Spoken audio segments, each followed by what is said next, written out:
लिए, वो हो गए नकुल। अब दुनिया में नकल तो चल रही है जी, लेकिन कोई नकल करता है बुराइयों की, कोई नकल करते हैं पहनावे की। वो उधर मुंबई सिटी में जो भी चलन चलता है, यदि किसी एक सेलिब्रिटी ने कपड़े फटे वाले पहन लिया तो वहां का पूरा प्रचलन कहाँ जाता है? पूरे के पूरे देश में, विश्व तक फैल जाता है ना। तो ये जो है नकल की गई, लेकिन कौन सी नकल की गई? हो सकता है धोखे से एक आध बार कुछ घटना घट गई होगी, तो बाकी ने सोचा कि नहीं ये भी एक स्टाइल है, और तो और जिसके अच्छे अच्छे थे वो भी फाड़ फाड़ के पहनने लगे, है ना। तो ये नकल अच्छी नहीं है, परंतु ये नकल की जाती है तो नकुल नहीं बन पाएंगे हम। ऐसी नकल करो, यदि कोई एक बच्चा बहुत ऊंचाई पर पहुंचा है, जिसने देश के लिए कुछ बहुत अच्छा किया है, जो आध्यात्म की शरण में पहुंचा है, जिसने पूरे समाज को एक नई दिशा दी है, उनकी नकल करो ना। जब हम ऐसे व्यक्तित्व की नकल करेंगे तब पांडव वाले नकुल कहलाएंगे, नहीं तो नहीं कहलाने वाले। पांचवे है सहदेव। पूरा ध्यान ऐसे रख लो, इधर कुछ भी बजे आवाज आपको आनी ही नहीं चाहिए। सिर्फ और सिर्फ कौन सी आवाज रहे?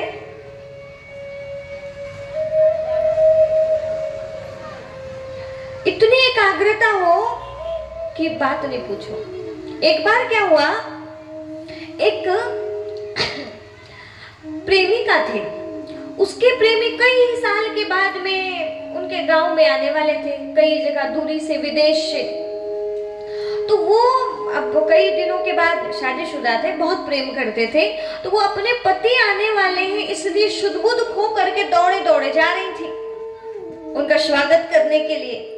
रास्ते में एक बैठे थे, हरा कपड़ा बिछा करके पढ़ने के लिए, मुसल्ला एक पवित्र कपड़ा था, उसमें खुदा का जो है ध्यान कर रहे थे। तो वो दौड़ते दौड़ते जा रही थी, उसको याद ही नहीं रहा उसका पैर कहाँ चल गया, वो कपड़े के ऊपर। अब वो जाने लगी, चली गई और बढ़िया वापस आई तो वो बहुत क्रोधित हुआ। जैसे तो था ना, उसमें ध्यान की अवस्था में था, पर जैसे ही पैर रखा तो वो एकदम परेशान सा हो गया, ये क्या है, तो महापाप कर दिया। अब वो वापस आई तो कहते तुमने आज बहुत बड़ा महापाप किया है, तुमने पवित्र कपड़े मुसल्ले में अपना पैर रख दिया है।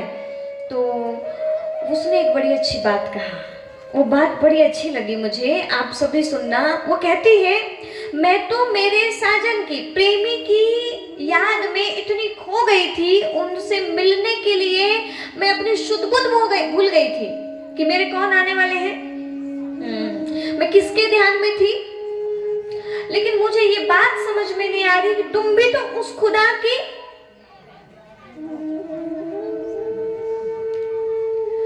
तुम भी तो उसके प्रेम में थे ना, मैं भी थी, तुम भी थे, तुम उसका ध्यान कर रहे थे, मैं भी उसके ध्यान में भागी जा रही थी। जब मेरे को पता नहीं पड़ा कि इधर क्या बिछा है, तुमको कैसे पता पड़ गया कि मेरा पैर यहाँ लग गया? मतलब ये कहना चाह रही थी वो कि मैं इतनी तल्लीन थी कि मुझे होश नहीं रहा कि मैंने पाँव अपना कहाँ रखा, लेकिन तुम तो खुदा की बंदगी कर रहे थे, तुम्हें कैसे पता पड़ गया? मतलब तुम्हारा ध्यान पूरी तरह से तो हमारा ध्यान कैसे लगना चाहिए? जैसे एक प्रेमिका का अपना प्रेमी से प्यार होता है और कहीं ध्यान नहीं भटकता, ऐसे ही अभी यहाँ इस समय ज्ञान से हमारा प्रेम और ईश्वर से हो जाना चाहिए, तब जाके ज्ञान समझ में आएगा। तो देखिए सहदेव जो है ना, ये साधारण है, पर सहदेव अर्थात सहयोग करने वाली आत्मा, ईश्वर के कार्य में जो सहयोगी बन जाए, ज्यादा कुछ नहीं है, मन से सहयोग, शुभ भाव का सहयोग, पैसा नहीं है तो भी थोड़ा 10-5 रुपए का सहयोग, ईश्वर के कार्य में यदि सहयोग कर देंगे तो घटेगा क्या बढ़ेगा? जितना दोगे उतना बढ़ेगा, उतना बढ़ेगा। तो करना क्या है? हमें सहयोगी बनना है ईश्वर के कार्य में। धन तो खर्चा हर जगह होता है। कुछ लोग ऐसे, कोई ऐसे विशेष कार्यक्रम चल रहा होता है, विशेष पर्व चल रहे होते हैं, नृत्यांगना को बुला के ले आते हैं, कोई गीत गाने वाले को, फिल्म स्टार को, सुपर स्टार को बुला के ले आते हैं, लाखों के अंदाज में पब्लिक उमड़ती है, भीड़ मच जाती है। पर ये बताओ, उससे सीखे क्या? इससे सुधार क्या हुआ? आपका धन क्या समाज के कल्याण के लिए लग पाया? क्या आपका धन आपके परिवार के कल्याण के लिए लग पाया? क्या ही मतलब का वो लाखों और करोड़ों का खर्चा, जिसमें ना खुद का फायदा, ना समाज का फायदा, ना देश का फायदा। तो धन हमारा लगे, लेकिन जिससे समाज का उत्थान हो, मानवता का उत्थान हो। ऐसा नहीं करोड़ों अरबों खर्चा किया, आके 2-4 गाने सुना दिया, किसी ने नृत्य कर दिया, और पहनावा तो पता ही है कि आज पहनावा कैसा है, और वो देख देख करके पूरा समाज बिगड़ रहा है। मुझे लगता है ऐसी जगह सहयोग न करके, जहां कहीं धर्म का कार्य चले, तो आपसे जितना हो सके ना, धर्म का कार्य किसी एक का नहीं होता, सबका होता है। ईश्वर के सब संतानें हैं। ऐसा तो नहीं कि मेरा भगवान अलग है, ऐसा भी नहीं है कि आपका भगवान अलग है, ऐसा भी नहीं है कि आपका भगवान अलग है। भगवान सबका एक है, गांव सबका एक है ना। जब अपना ये कार्य चल रहा है, तो किसमें से किसी एक का सहयोग क्यों? हम सब सहयोगी बन जाएं, जिससे जो बने। कोई सोचे अरे कुछ नहीं तो कम से कम कुर्सी पोंछने की सेवा कर लो, कुछ नहीं, जो बन सके, जितना हो सके, जितनी अपने पास में सामर्थ्य है, हम ऐसे ईश्वरीय कार्य में सहयोग करें। कुछ नहीं कर सकते, खुदा के बैठ जाओ, ये भी सहयोग है। अपने कोई साथी हैं, उनको बता करके उनको भी ले आओ, ये भी एक सहयोग है। कम से कम में हमारी आत्मा प्रकाशित होगी। किसी को आपने बुलाया, अपने हैं ढेर रिश्तेदार रहते हैं, तो कम से कम उनकी आत्मा प्रकाशित हो जाए। नहीं हो सकती। इससे कितना बड़ा आपका जो है ना, आत्मा की शक्ति जमा हो जाएगी, कितना बड़ा पुण्य का कार्य हो जाएगा। ऐसे भाग्य बनता है।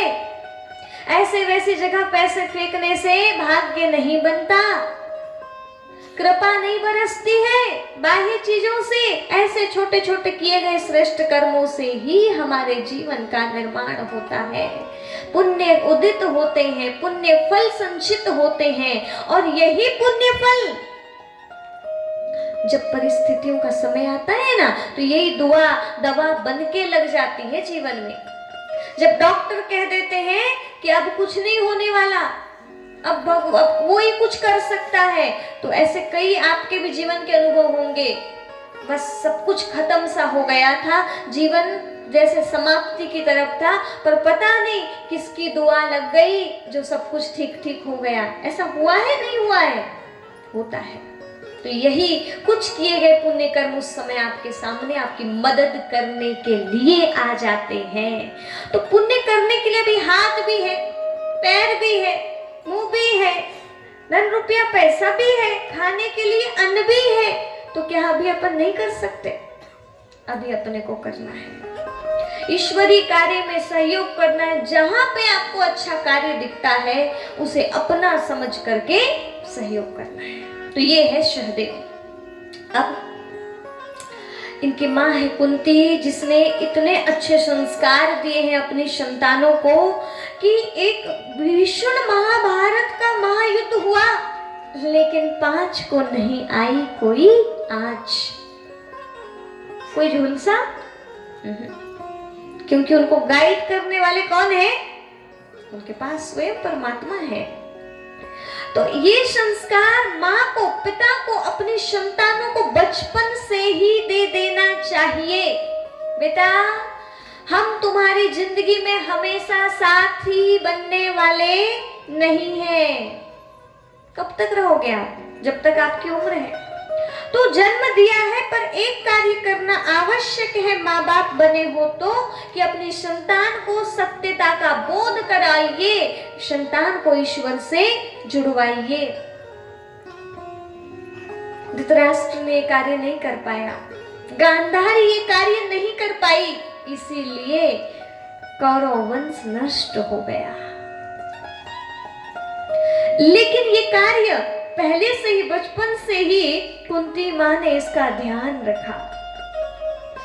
जिसके पिता पांडु, जिसे लगा कि नहीं, हमें जो नहीं करना चाहिए वो हमने कर लिया, प्रायश्चित करने के लिए सब कुछ, कारोबार, धन दौलत सब छोड़ दिया, उनकी जल्दी मृत्यु हो गई, परंतु उसके पूर्व उन्होंने सारा का सारा दे दिया। बोले नहीं, अब हमको प्रायश्चित करना है। ऐसे नहीं है कि हम कोई गलतियां करें और छिपाते जाएं, नहीं, समय निकालो, उसका प्रायश्चित करो, दबाने से कुछ नहीं होगा।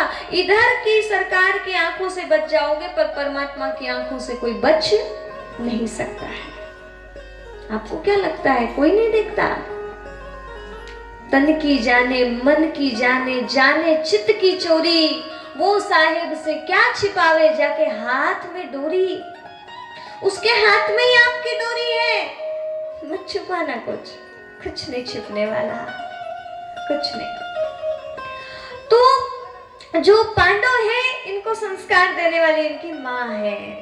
माँ का बहुत बड़ा रोल होता है परिवार को एक श्रेष्ठ दिशा देने में। इधर है कौन? धृतराष्ट्र, कौरव।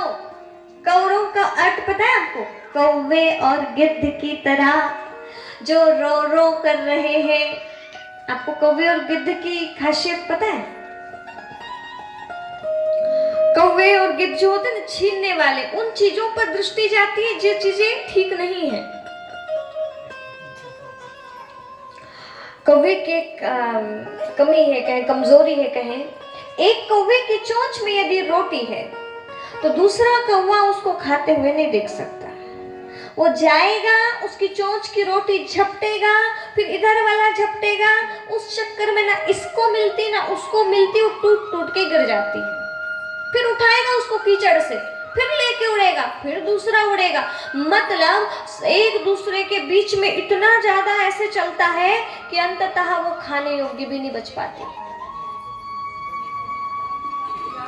ठीक इसी प्रकार शांत, कोई आवाज बस नहीं करना, जो भी करना है चुपचाप, हाँ शांति से। तो देखिए इसी प्रकार जो मनुष्य है, जब प्रवृत्ति, कौरव प्रवृत्ति आ जाती है तो सामने वाले को बढ़ता हुआ नहीं देख सकते, और जब सामने वाले को बढ़ता हुआ नहीं देख सकते तो उसके लिए कई उपाय करने शुरू कर देते हैं, किस हद तक उसको गिरा दें।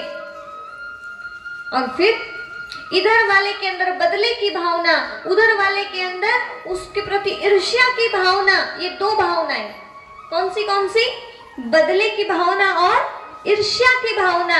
ये कार्य कौवे की तरह हो जाता है, ना इधर का ना उधर का, ना खुद खुशी में रह सकते, ना दूसरे को खुश देख सकते। चेक करो, इधर ध्यान रखो, बैठने वाले बैठ जाओ, सुन रहे हो?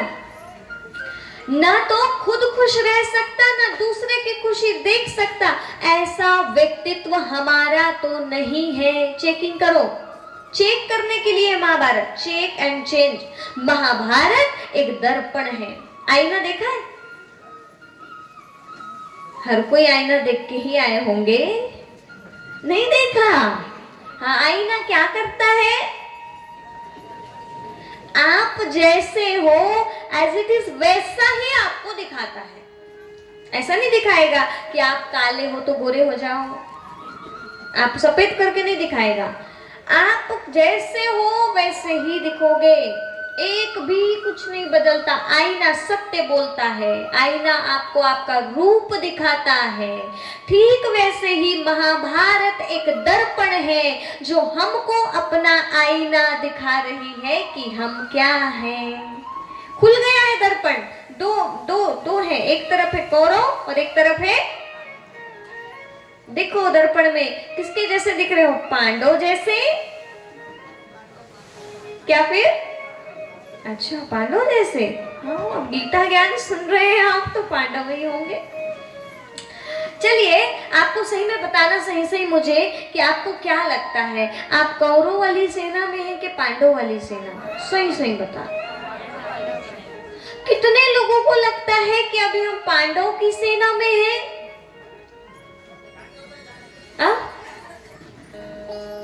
अच्छा, कुछ कुछ को नहीं लगता। देखो इतनी तो सत्यता है, जिसको लग रहा है वही खड़े कर रहे हैं, बाकी सब कह रहे हैं नहीं जी बुराइयां भी हैं, अभी सुधरने की जगह में है। आपको पता है महाभारत के युद्ध में ना घोषणा हुई। सबसे पहले युधिष्ठिर आए और युधिष्ठिर ने कहा मैं धर्म के पथ पर चलने वाला, मैं धर्म की शरण में रह करके युद्ध करूंगा, और जिसको भी धर्म की शरण में आके धर्म का साथ देना है, धर्म को विजयी बनाना है, तो वो निस्संदेह इस जगह पे मेरी पार्टी में आके शामिल हो सकते हैं। उनका मैं दिल से स्वागत करता हूं। उतनी बड़ी भीड़ में कौरवों में से एक था,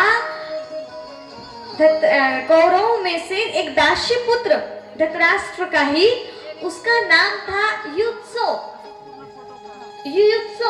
वो उतने सारे कौरवों के बीच में इधर आ गया और कहता है मैं तो धर्म की तरफ आऊंगा भैया, मेरे को तो धर्म का साथ देना है, अब तक रह गया तो रह गया। क्योंकि उसकी जो माँ थी ना, थी दासी, लेकिन वो अंधी नहीं थी। ये 100 के 100 नहीं आए, लेकिन वो दासी पुत्र वो आ गया और वो आ करके कहता है मेरे को तो धर्म की शरण में जीना है, मुझे अधर्म पक्ष का साथ नहीं देना है। यदि आपको लगता है अभी भी कि हम कौरव की तरफ हैं, कुछ संस्कार ऐसे हैं, दर्पण में दिख रहा है ना अपने को, तो अभी आपके पास मौका है, आप बदल सकते हैं अपनी पार्टी। वो वाली पार्टी नहीं है ना, ये अंदर वाली अवगुण और सद्गुण की, धर्म और अधर्म की। नहीं तो बस आप कहोगे कि यहाँ पे भी पॉलिटिक्स चल रही है, नहीं।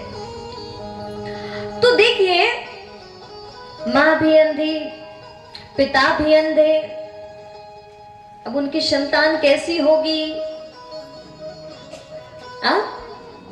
अंधे।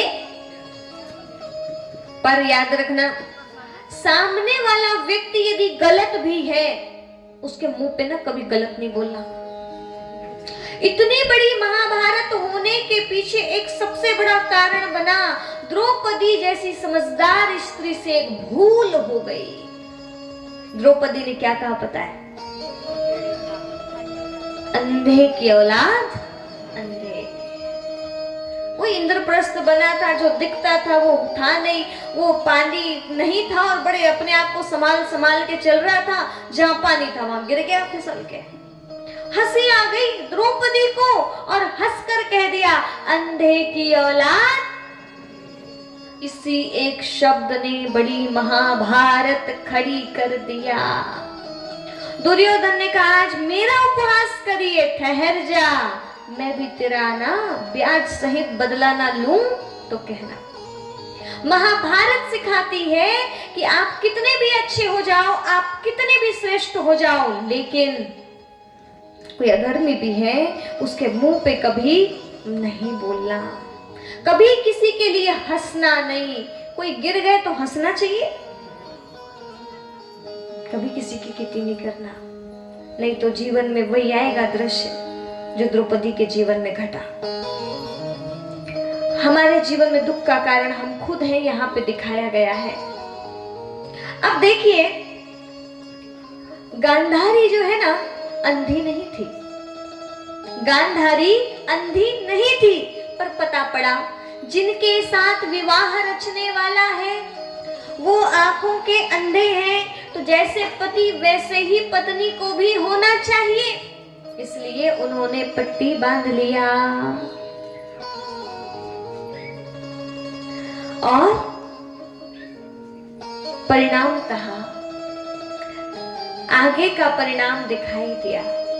ये पट्टी बांधना क्या है? देखिए, यदि किसी के अंदर में ज्ञान की आंख नहीं है, आप समझदार हैं, आप पढ़ी लिखी हैं, आप ज्ञानवान हैं, तो आप बताइए जिस घर का जैसा सिस्टम बिगड़ा वाला चल रहा है, आप उसको ही स्वीकार कर लें कि आपके अंदर धर्म है, ज्ञान है, बल है, तो आप उस ज्ञान और बल और धर्म को वहां परिवर्तन ला दें। क्या करना चाहिए? परिवर्तन ला देना। समझदार नारी वो है जो अंधा है धृतराष्ट्र तो अंगुली पकड़ करके चलाती और रास्ता दिखाती, लेकिन खुद भी अंधी बन गई, इसीलिए गड़बड़ हो गई। और एक गलती गांधारी की, कौन सी पता है? पट्टी खोला गांधारी ने, लेकिन जब नहीं खोलना था ना, जब खोलना था तब नहीं खोला। भरी सभा में उसकी पुत्र वधू, अरे पांडव कौरव आपस में भाई हैं, भरी सभा में पुत्र वधू की लाज लूटी जा रही है। इधर उधर सब जगह पता पड़ रहा है, इधर से दुशासन बाल पकड़कर घसीटते लेकर आ रहा है, तो क्या उस समय पट्टी नहीं खोल सकती थी? उस समय आवाज नहीं उठा सकती थी? बल था, सामर्थ्य था, लेकिन उस समय गांधारी ने अपनी पट्टी नहीं खोला। कब खोला पता है? जब 99 निपट गए ना, जब दुर्योधन की जाने की बारी आ गई ना, फिर लगता है कहीं ये भी खत्म ना हो जाए। कहती बेटा मैंने इतने दिनों तक ना अपना सब योग बल संचित करके रखा है, तुम बस स्नान करके बिना कोई वस्त्र के आ जाना, पूरा तुम्हारा शरीर मेरे दृष्टि मात्र से वज्र का बन जाएगा। लेकिन होने को तो कुछ और ही मंजूर था, वो वैसे नहीं आया।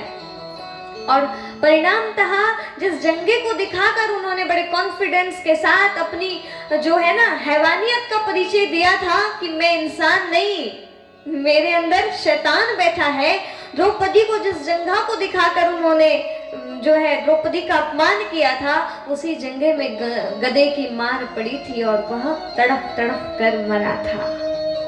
नहीं तो चाहता ना तो सचमुच में उसका पूरा शरीर वज्र का बन जाता, लेकिन वो वैसा नहीं पहुंचा।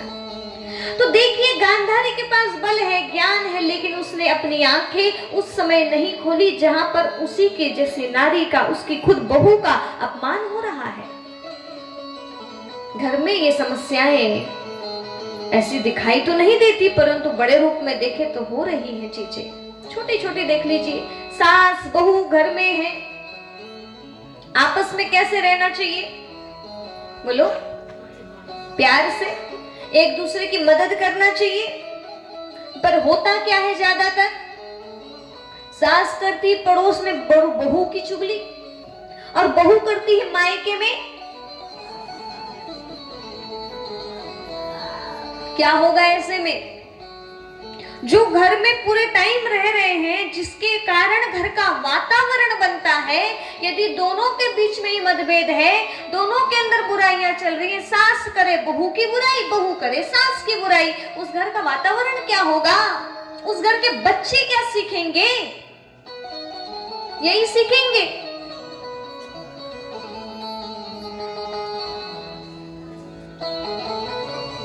जो आप कर रहे हैं वही सीखेंगे। इसीलिए ध्यान रखो इन सब बातों का कि हम लोगों को क्या करने की आवश्यकता है। पट्टी खोलो थोड़ी अज्ञान की, छोड़िए बुराई करना। कितनी भागवत सुन लो, नहीं मिलने वाला मुक्ति और नहीं मिलने वाली जीवन मुक्ति, कुछ नहीं होने जाने वाला यदि आपने अपने संस्कारों को नहीं बदला तो। समझ में आ रहा है? ऐसा ही है। कर्म तेरे अच्छे तो किस्मत दासी, नीयत तेरी अच्छी तो घर में मथुरा काशी, कहीं बाहर नहीं है। घर ही मथुरा और काशी और वृंदावन बन जाएगा जब सबके मन में एक जैसा भाव आ जाएगा। ईर्ष्या, द्वेष, नफरत, निंदा, चुगली, इन चीजों से थोड़ा उठ जाओ। ये महाभारत की कथा हमें सिखा रही है। इसका प्रभाव पड़ेगा आपके बच्चों पे। फिर अर्जुन जैसे बच्चे पैदा होंगे, भीम जैसे धनुर्धर। गदाधारी, धर्म पथ पर चलने वाले। हर कोई चाहता है ना बच्चे बहुत अच्छे हों, बच्चे बहुत अच्छे हों। उस लायक पहले बनो भी तो। खुद के अंदर योग्यता नहीं है और हम कहते हैं ये ऐसे हैं। कोई बुरा नहीं है, हमारे पैदाइश से कहीं ना कहीं हम में गड़बड़ी है, तब जाके वो ऐसे हैं। तो आज से बोलना बंद कर देना, ठीक है। अब देखिए दुर्योधन, थोड़ी देर इस पे समझते हैं, फिर मैं डिटेल सीधे द्वितीय अध्याय श्रीमद् भगवद गीता की आत्मा में प्रवेश करेंगे। आपको लग रहा होगा ये सिंपल भाषा में क्यों, थोड़ा सा और थोड़ा श्लोक वगैरह चलाएंगे, चिंता मत करो। लेकिन मुझे पता है जितना आपको ना सिंपल और सहज भाषा में समझ आएगा, आपको श्लोक समझ में आते हैं? नहीं आते होंगे, वो सिर्फ मेरे को ही आते हैं। इसलिए मैं कोशिश कर रही हूँ कि आपको सरल से सरल शब्द में समझा सकूं। अब यहाँ हर कोई संस्कृत का विद्वान बैठा हो तो मैं संस्कृत में बात करूं आपसे, पर जरूरत नहीं है उतनी, पर हाँ थोड़ी कुछ बातें हैं वो तो रखूंगी। पर देखिए दुर्योधन, धन का दुरुपयोग करने वाली प्रवृत्ति को एक पात्र बनाकर दिखाया गया कि संसार में धन के दुरुपयोग करने वाले लोग बढ़ जाएंगे। वो कोई किस कैटेगरी में आएंगे? दुर्योधन। एक पात्र बना दिया। धन का दुरुपयोग कौन कौन करता है? गुटखा खाने वाले। अभी रुको, आपकी भी बारी आएगी। ऐसा मत सोच रहे इधर ही की चल रही है। शराब पीने वाले, ठीक है। और मोबाइल तो खैर डेटा डल ही जाता है, अब तो जितना भी बात कर लो एक बार डला वो चल रहा है। इधर जितनी जरूरत नहीं है उतनी सारी साड़ियां खरीद के रखने वाले। कितनी साड़ी? एक बहन के पास 1000 साड़ी थी तो भी कहे मेरे पति साड़ी नहीं दिलाते। सोच सकते हो आप, इतने की जरूरत है? पैसा कहाँ दुरुपयोग हो रहा है कि नहीं हो रहा है? वही साड़ी कम पहनो, उतना ही पैसा थोड़ा ना ईश्वर की जगह पर जमा कर दो, आपका ये जन्म और अगला जन्म सुहावना हो जाएगा। तो ये भी धन का दुरुपयोग है। ऐसा भी शौक किस काम का? और सुनो, वो पार्लर में जाकर के 1000 5,000 रुपए ऐसे बर्बाद उड़ा देते हैं, खत्म। आप लोग शायद नहीं करते होगे, बड़े अच्छे लग रहे हो। मतलब सिंपल सादे, भारतीय नारी के वेशभूषा सबसे अच्छी, और आप तो सब बड़े अच्छे। सच में मैं भी बिल्कुल जो सकते वही बोल रही हूँ।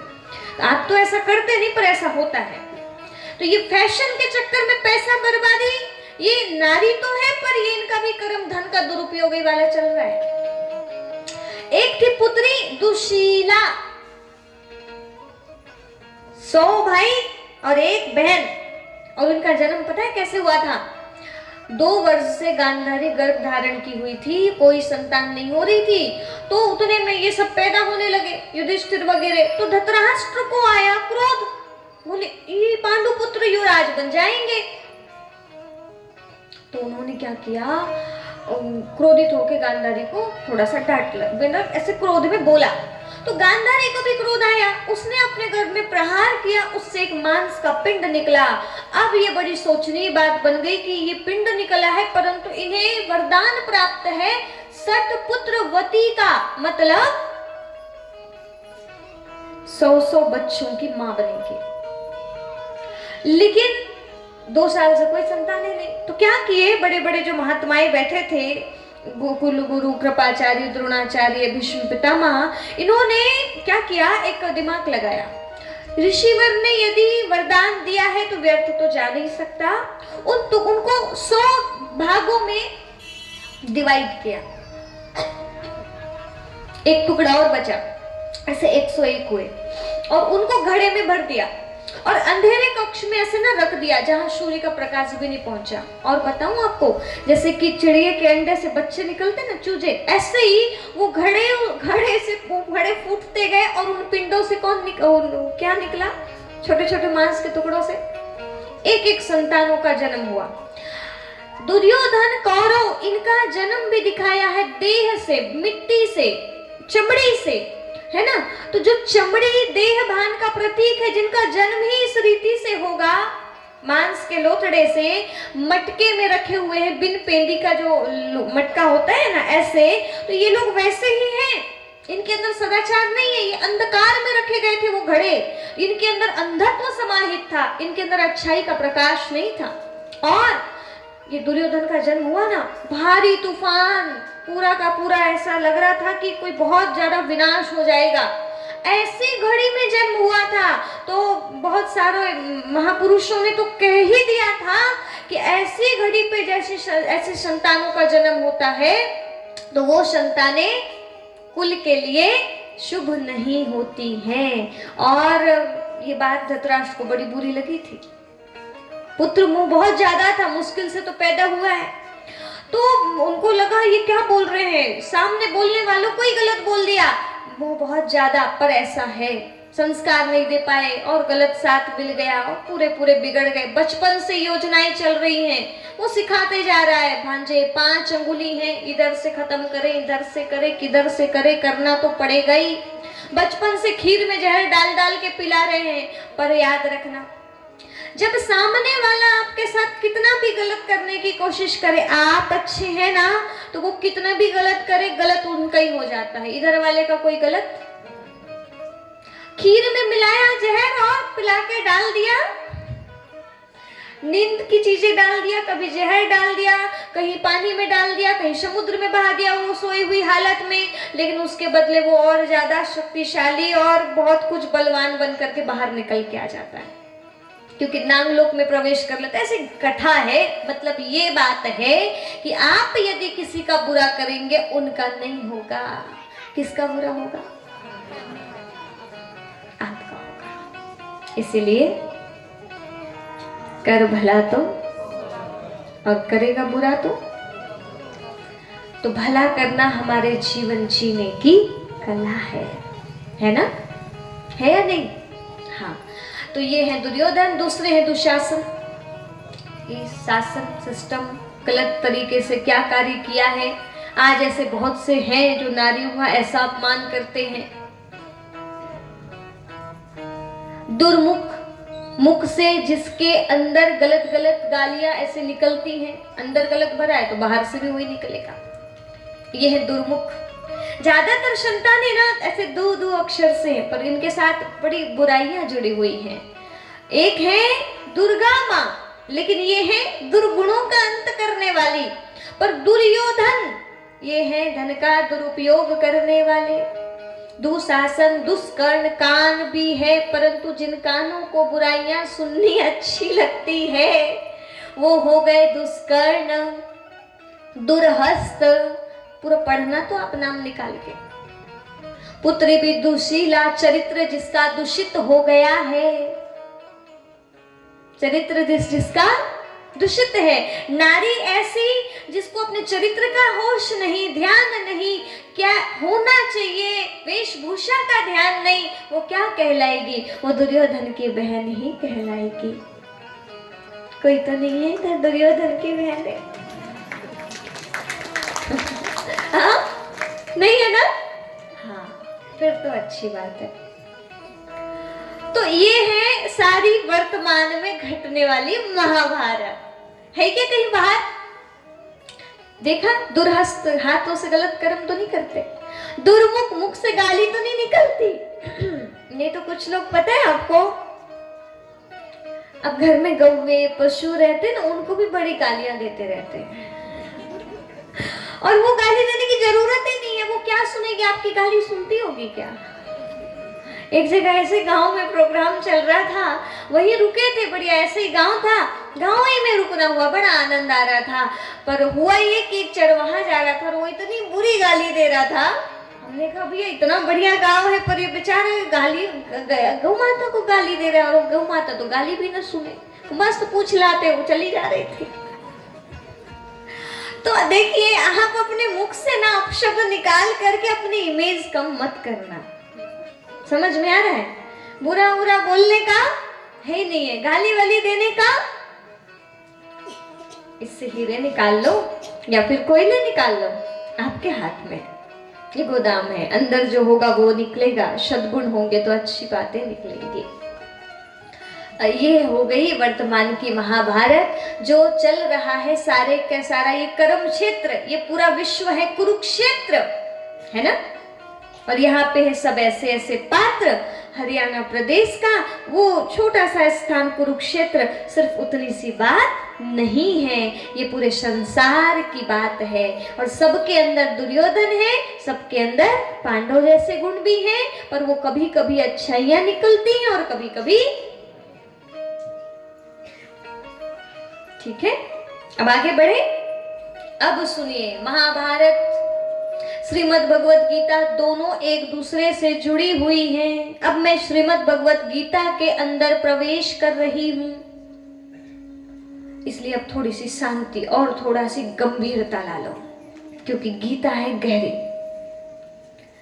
अर्जुन ने अपनी बागडोर श्री कृष्ण को सौंप दिया। सौंपने के पश्चात स्वयं अर्जुन के रथ को हाँकने वाले केशव बन गए और केशव ने उस रथ को लेकर बीच महाभारत में ले गए। बीचों बीच दोनों सेनाओं के बीच में रथ को खड़ा कर दिया और अर्जुन अपनी प्रतिपक्षी सेनागण को देखकर, अपनों को देखकर पूरी तरह से कांप उठे। अर्जुन कहते हैं, मेरे पितामह, मेरे गुरु द्रोण, जिन्होंने मुझे अंगुली पकड़कर चलना सिखाया, जिन्होंने मुझे धनुर्विद्या का ज्ञान दिया, क्या मैं ऐसे अपनों पर शस्त्र उठाऊं? इससे बड़ा पापी तो कोई हो नहीं सकता। और अर्जुन कहते हैं, प्रभु ये महाभारत मुझसे नहीं हो सकती। अब प्रभु अर्जुन की स्थिति को देख रहे थे और उन्हें याद दिलाते हैं, अर्जुन याद करो वो दृश्य जिस समय भरी सभा में तुम्हारी पांचाली के साथ क्या घटित हुआ था। बोले जो भी हो, लेकिन मैं अपनों का तो रक्त नहीं बहा सकता। और बात भी सही है। आपके अपने स्वजन समुदाय आपके समक्ष खड़े हो, भगवान आपके पास आके खड़ा हो जाए और बोले कि अपने पितामह को, अपने दादा को, अपने शिक्षक को, अपने गुरु को मारो, कितने लोग तैयार हो गए? आप भी कहेंगे ना, नहीं प्रभु नहीं हो सकता। फिर सुनिए भगवान क्या कहते हैं, हतो वा प्राप्स्यसि स्वर्गम जित्वा वा भोक्ष्यसे महीम। यदि इस युद्ध में मारे गए ना अर्जुन, तुम्हें स्वर्ग मिलेगा। मारोगे, ये सब सेना मर जाएगी, पूरा का पूरा संसार का राज्य तुम्हारे हाथों में है।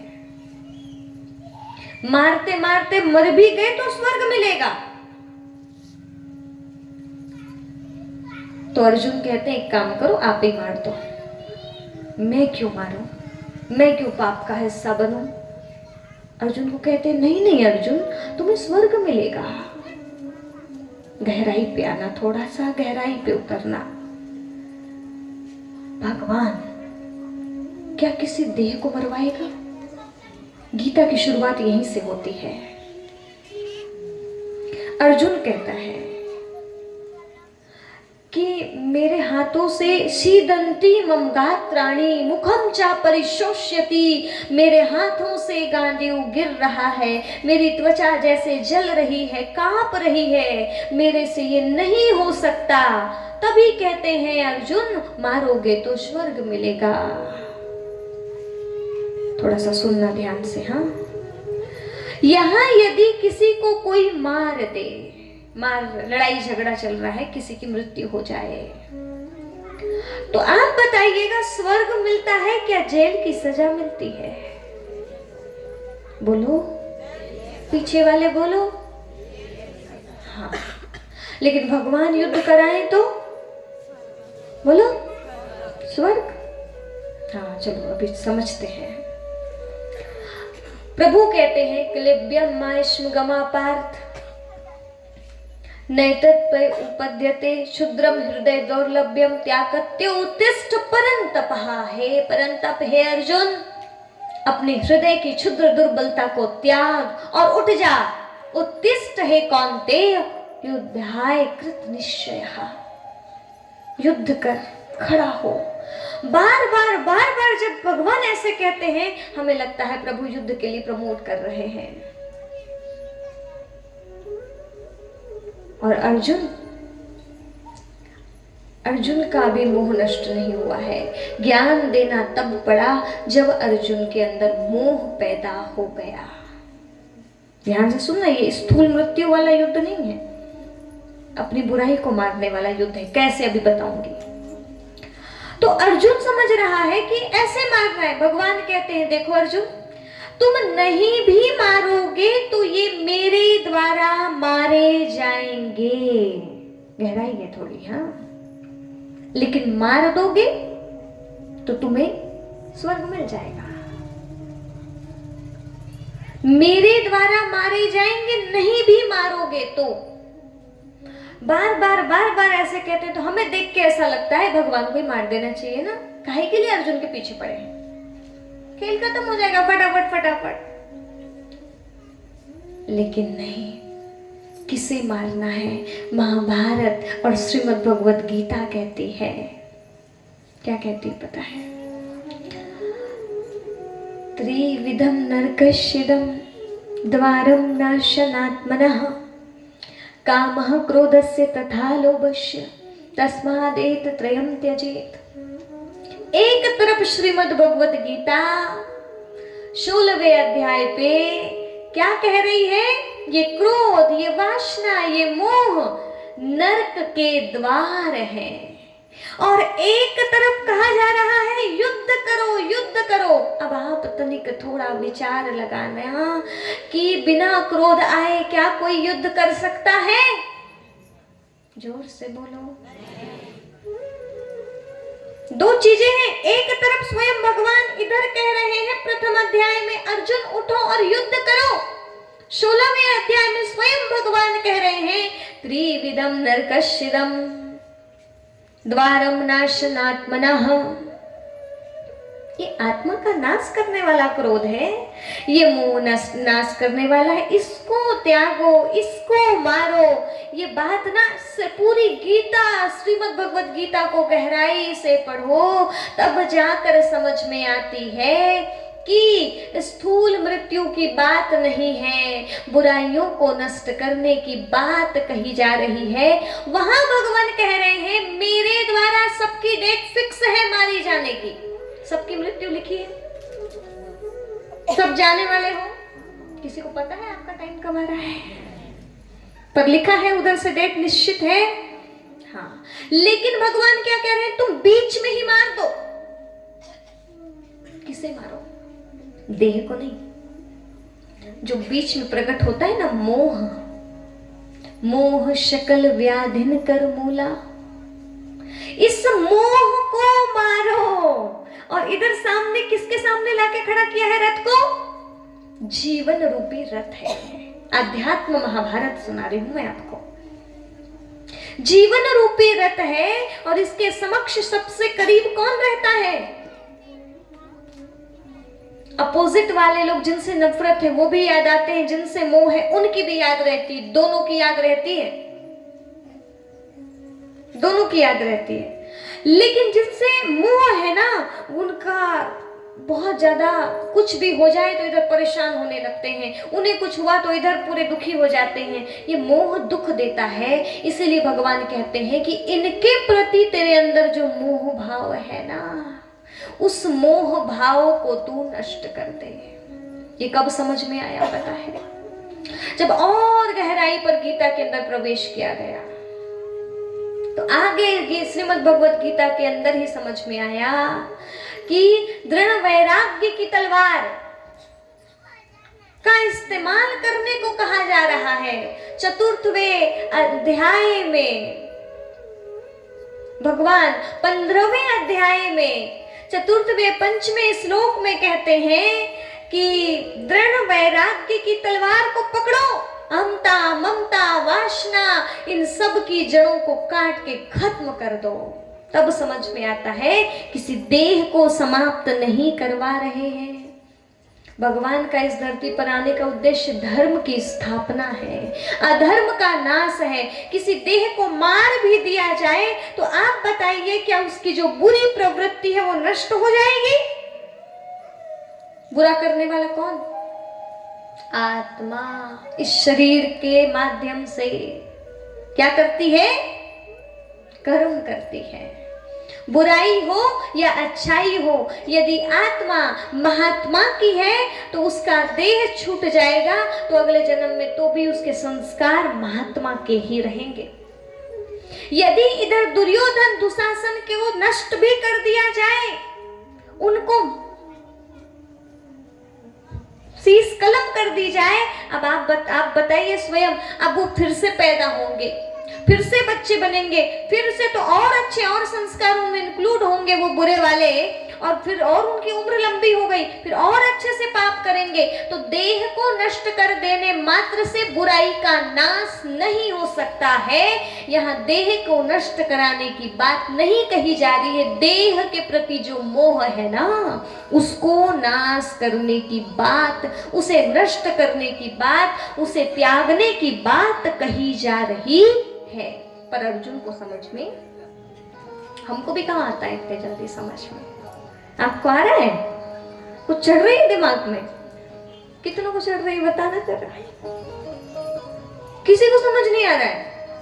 आ रहा है? हाँ ठीक है, रुक जाओ, अभी बातचीत नहीं, अभी गहराई वाली बातें हैं। देखिए आगे अर्जुन कहते हैं, कुलक्षया प्रणश्यन्ति कुल धर्मा सनातना अधर्मो विभवात् कृष्ण प्रादुष्यन्ति कुल स्त्रिया स्त्रीसु दुष्टासु वासर्ण्य जायसे वर्ण शंकरा। क्या कहते हैं? कुल धर्म यदि मैं इनको मार दूं तो सनातन कुल धर्म नष्ट हो जाएगा। कौन सा धर्म? भगवान जब कुछ बात कहते हैं ना तो इधर अर्जुन को ऐसे लगता है भगवान क्या कह रहे हैं, और स्वयं भगवान को ज्ञान देना शुरू कर देते हैं। ऐसा कर लेंगे तो सनातन कुल धर्म नष्ट हो जाएगा, कुल की स्त्रियां दूषित हो जाएंगी, उन पर दूसरे पुरुष अधिकार कर लेंगे, फिर वर्ण शंकर संतानें पैदा होंगी। बाप रे, ज्ञानी के ज्ञानी महाज्ञानी बन गया अर्जुन।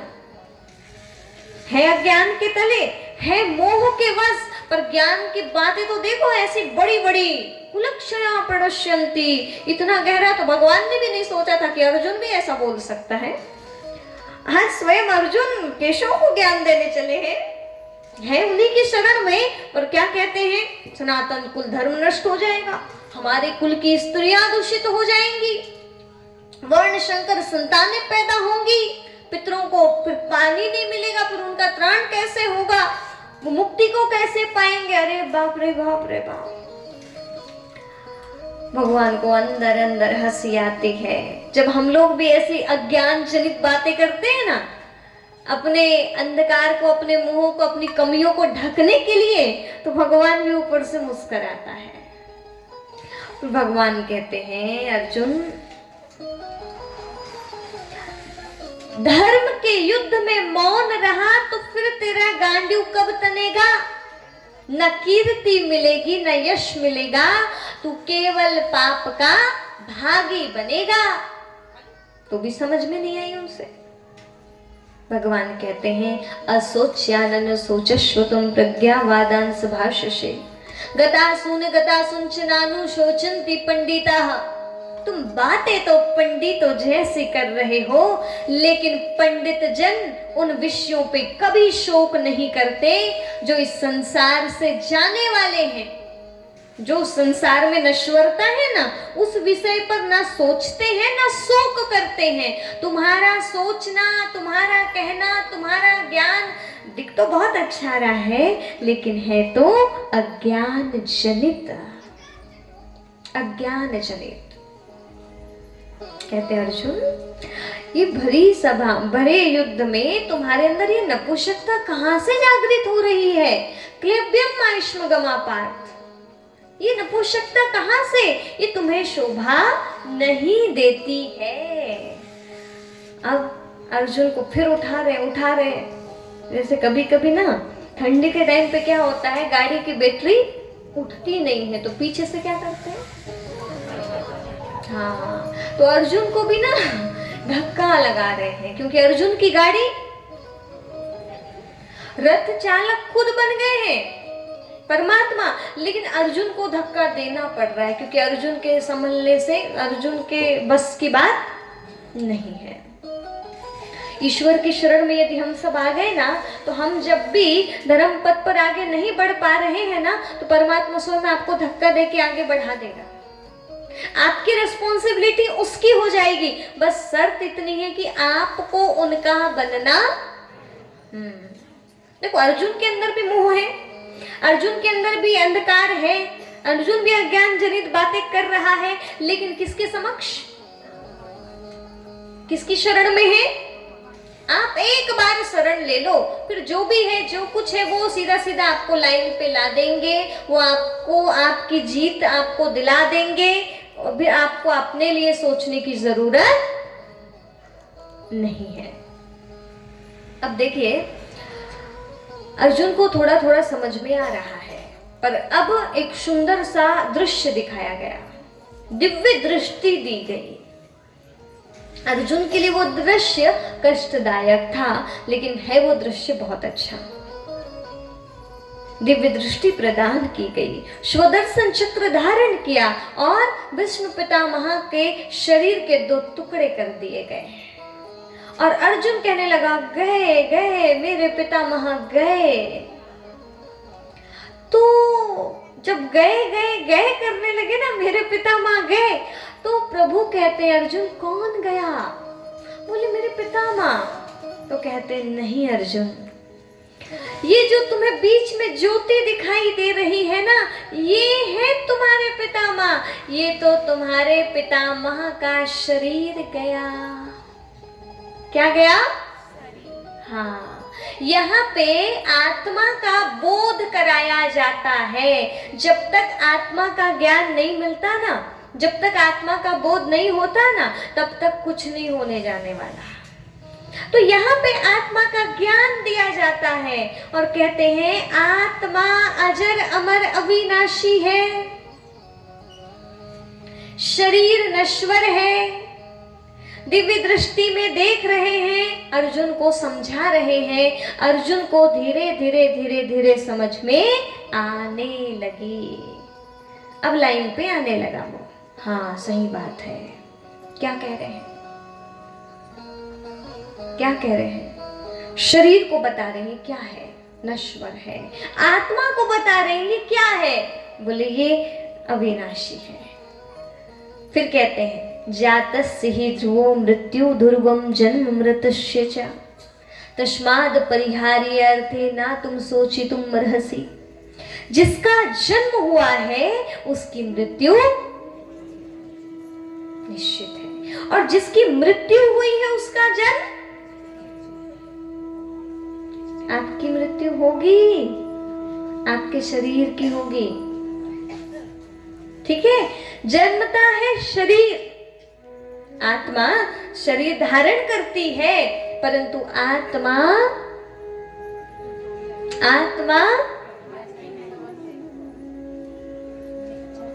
अकाट्य है, अविभाज्य है, अविनाशी है। नैनम छिन्दन्ति शस्त्राणि नैनम दहति पावकः न चैनम क्लीदन्त्यापो न शुष्यति मारुतः। जिसे अस्त्र शस्त्र काट नहीं सकते, जिसे अग्नि जला नहीं सकती, जिसे पानी भिगो नहीं सकता, जिसे वायु उड़ा नहीं सकती, वो आत्मा अविनाशी है। आप कौन है? आत्मा। कौन है? कोई पूछे तो क्या बताओगे? ऐसे मत बोलना। एक माता जी थी, वो किसी को बोल दी, आ रही थी कि रात का टाइम था, ऑटो रिक्शा लिया और ऑटो वाले को रुको कहा, उन्होंने वो बैठे, वो पहुंच रहे थे और आत्मा आत्मा की बातें करने लगी। आत्मा है हम तो सब। 2-3 थी उनके साथ और वो डर गया बेचारा। एक तो सफेद कपड़े और आत्मा है हम सब, ऐसे चर्चाएं कर रहे थे वो वहां बैठ के। उसने जैसे ही सुना हालत खराब हो गई बेचारे की। अब ये आत्मा आत्मा बोलने की बात नहीं है, अनुभव करने की बात है। आप कौन है? अजर अमर अविनाशी चैतन्य शाश्वत शक्ति आत्मा। अनुभव करना है। कहाँ रहती है आत्मा? अच्छा, बड़े ज्ञानवान हो।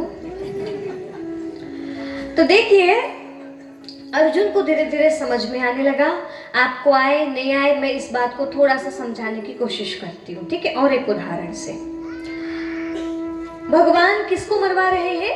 बुराई को। शरीर तो जाएगा, लेकिन शरीर के प्रति मोह को नष्ट करवा रहे हैं। दूसरा, जो अंदर आत्मा में बुराइयां बैठी है ना, उनको नष्ट करने का रास्ता बता रहे हैं। और यही एक घटना घटी थी तुलसीदास जी के जीवन की। इसको मैं थोड़ा ऐड कर दूं तो और अच्छे से समझ में आ जाएगा।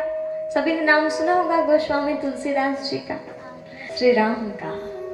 और रामचरितमानस लिखने वाले महापुरुष गोस्वामी तुलसीदास जी के जीवन की एक घटना आपको सुनाते हैं। हाँ, आवाज नहीं, किनकी घटना? गोस्वामी तुलसीदास जी। इनका जीवन कैसा था? साधारण थे, सांसारिक पुरुष थे। हाँ, रामायण जो है प्रभु के गुण गाना उन्हें अच्छा लगता था, लेकिन इन्हों का क्या हुआ? विवाह हुआ और शादी हुई, पत्नी आई तो मोह किस में ज्यादा हो गया? राम नाम थोड़ा कम हो गया और पत्नी की याद थोड़ी ज्यादा हो गई।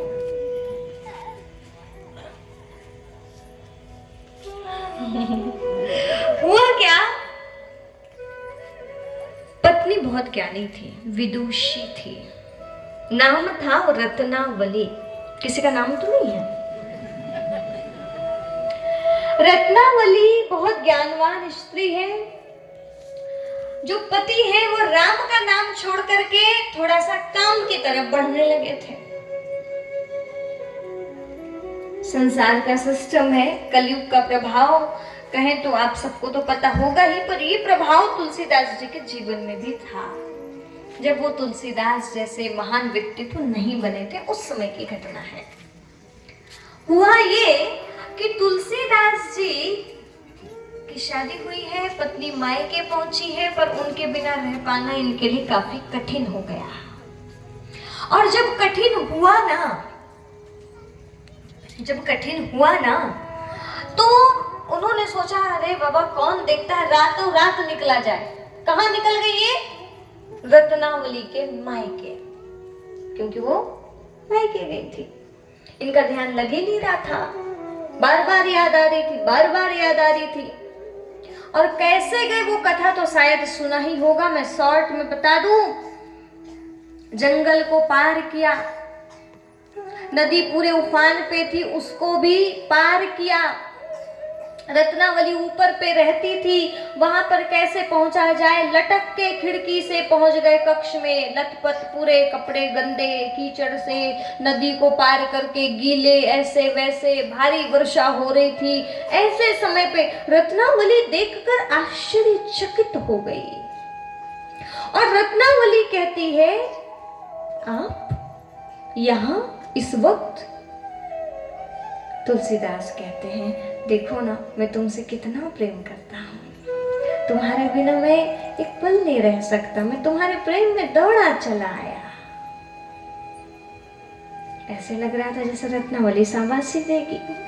वाह भाई वाह, पति हो तो हमारे पति जैसे, कितने अच्छे हैं, हमारे बिना एक रात नहीं रह सकते।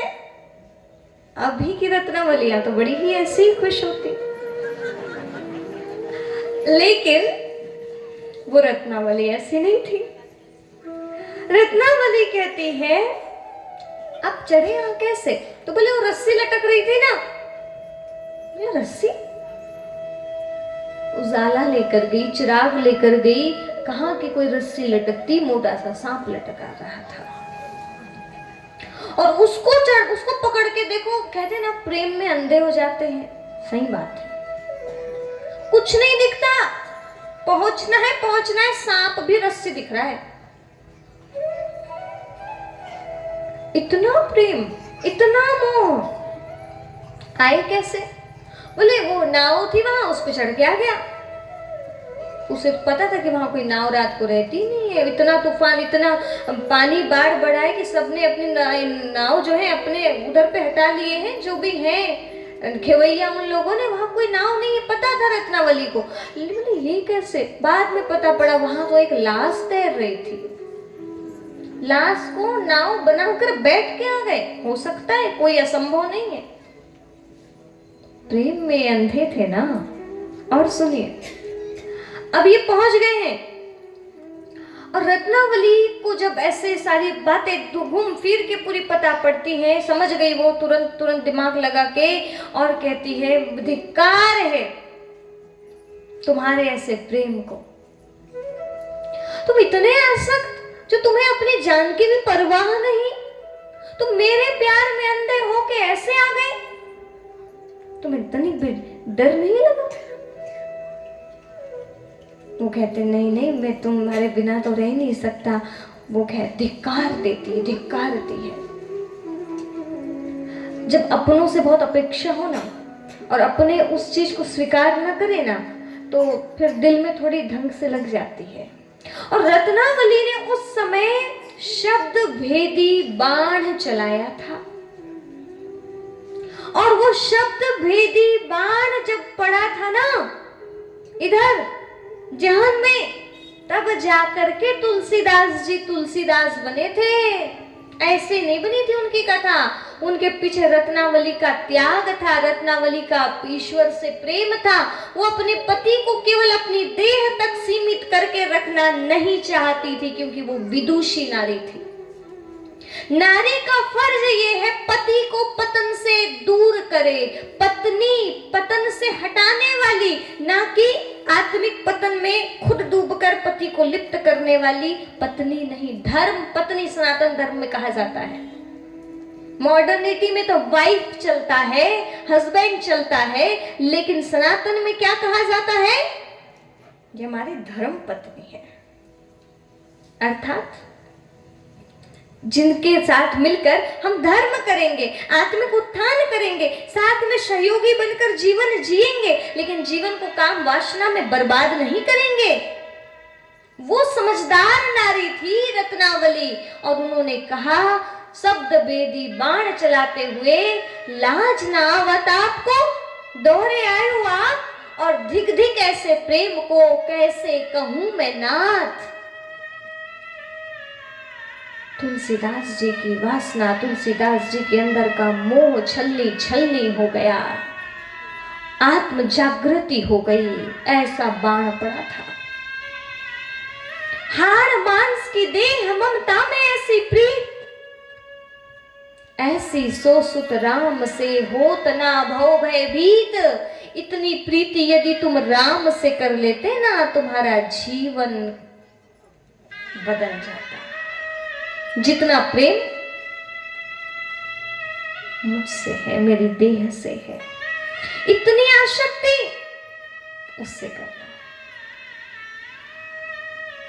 अपनी चेकिंग करो। एक कथा रत्नावली की नहीं, अपने आप में देखो हमारी क्या भावनाएं हैं, हम क्या बनाना चाहते हैं जीवन को। रत्नावली के शब्द ऐसे हृदय में चुभे थे तुलसीदास जी को। उसके बाद कभी भी वो रात सारी जाग गए, उसी क्षण वहां से निकल गए। इतनी बड़ी बात कह दिया कि इस जीवन को ऐसे इतनी प्रीत राम से कर लोगे तो तुम्हारा जीवन संवर जाएगा। तुलसीदास जी निकलकर काशी पहुंच गए सीधे। और वही तुलसीदास जी रामचरितमानस की रचना कर पाए कब? जब उनके अंदर से आसक्ति और मोह का नाश हुआ। शब्द भेदी बाण चला था। परमात्मा हम सबको यहाँ कला सिखा रहे हैं इस महाभारत के युद्ध में। कुछ बाण ऐसे होते हैं जो मन से ऐसे उच्चारण करके ऐसे छोड़े जाते थे। कुछ बाण ऐसे होते जो डायरेक्ट ऐसे निकाले और ऐसे डाल दिए जाते थे। कई बार देख कर करके लगता था कि इनका तर्कस में बाण कभी खत्म होते हुए क्यों नहीं दिखते। अब वो बात समझ में आती है, ये बुद्धि रूपी तर्कस है और ये है शब्द रूपी बाण। बंदूक से निकली गोली, मुंह से निकली बोली कभी वापस नहीं आती। बस यही बात है। शब्द भेदी बाण चला, पूछा हे हुलसी के तुलसी, तुम तुलसीदास कैसे बन गए? तो बोले तुलसी तुलसी सब कहे तुलसी तो बन की घास, पर जब हो गई श्री राम कृपा तो हम हो गए तुलसीदास। ऐसे तो घास जैसा ही जीवन था, लेकिन राम कृपा हुई कब? बोले उस दिन यदि रत्नावली की कृपा हो जाती ना, प्रसन्न हो जाती ना वो हमसे, हमारे पति बहुत अच्छे हैं, उस दिन हम उसी के होके रह जाते। जीवन हमारा उसी क्षण नष्ट हो जाता। नष्ट अर्थात देह तक सीमित रह के जीवन बिताना क्या जीवन है? लेकिन क्या ही करें, उस दिन तो कृपा उसकी होनी थी। और तो पता है चित्रकूट के घाट पे भई संतन की भीड़ और तुलसीदास चंदन घिसे और तिलक देत रघुवीर। इतनी उच्च अवस्था को पाया कि स्वयं राघव उसे तिलक देने पहुंचे हैं। हमारा जीवन भी क्यों ना कुछ ऐसा हो जाए। ज्ञानवान बनना होगा। बाण मन के बाण है, शब्द के बाण है, तर्कस बुद्धि है। आध्यात्मिक महाभारत और आध्यात्मिक रामायण के अंदर ये बातें हैं। अपनी जो ओठ है ना, इसका आकार कैसा है पता है?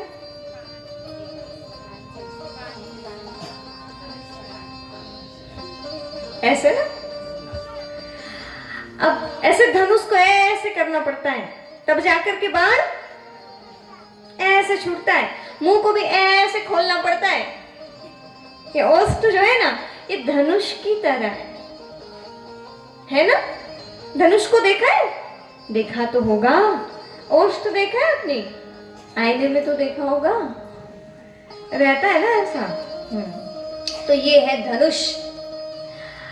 तो ऐसे समझ में आया कि भगवान ने इधर भी गीता ज्ञान में ज्ञान दिया है और ज्ञान के द्वारा अर्जुन के अंदर का मोह नष्ट हुआ है। तब जाकर के वह उस महाभारत लड़ाई को जीत पाया है। जीवन के संग्राम में, इस चल रही महाभारत में हमें भी यदि जीतना है तो हमें भी मोह का त्याग करना होगा। परमात्मा के द्वारा डेट सबकी फिक्स है, लेकिन उनके जाने के पहले, सामने वाले के शरीर छोड़ने के पहले हमको उनके बिना जीना आना चाहिए।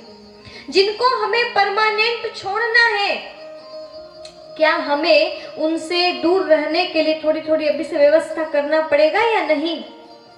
बोलो। हर दिन एक एक घंटा भी यदि हम दूर हो जाए तो फिर उतनी तकलीफ। मृत्यु अटल सत्य है। आज तक ना कोई ठहरा ना कोई ठहर पाता है। जो कोई आता है वो आके चला जाता है।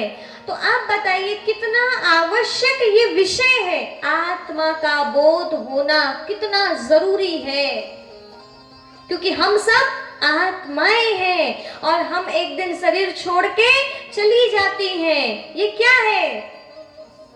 देह है। तो आप और हम सबको क्या करना है? आत्मबोध करना है। ये तन क्या है? मिट्टी की काया है, कपड़ा है। 4 दिनों की प्रीत जगत में 4 दिनों के नाते हैं, पलकों के पर्दे पड़ते ही सब नाते मिट जाते हैं। घर के स्वामी के जाने पर घर की शुद्धि कराते हैं, पिंड दान कर प्रेत आत्मा से अपना पिंड छुड़ाते हैं।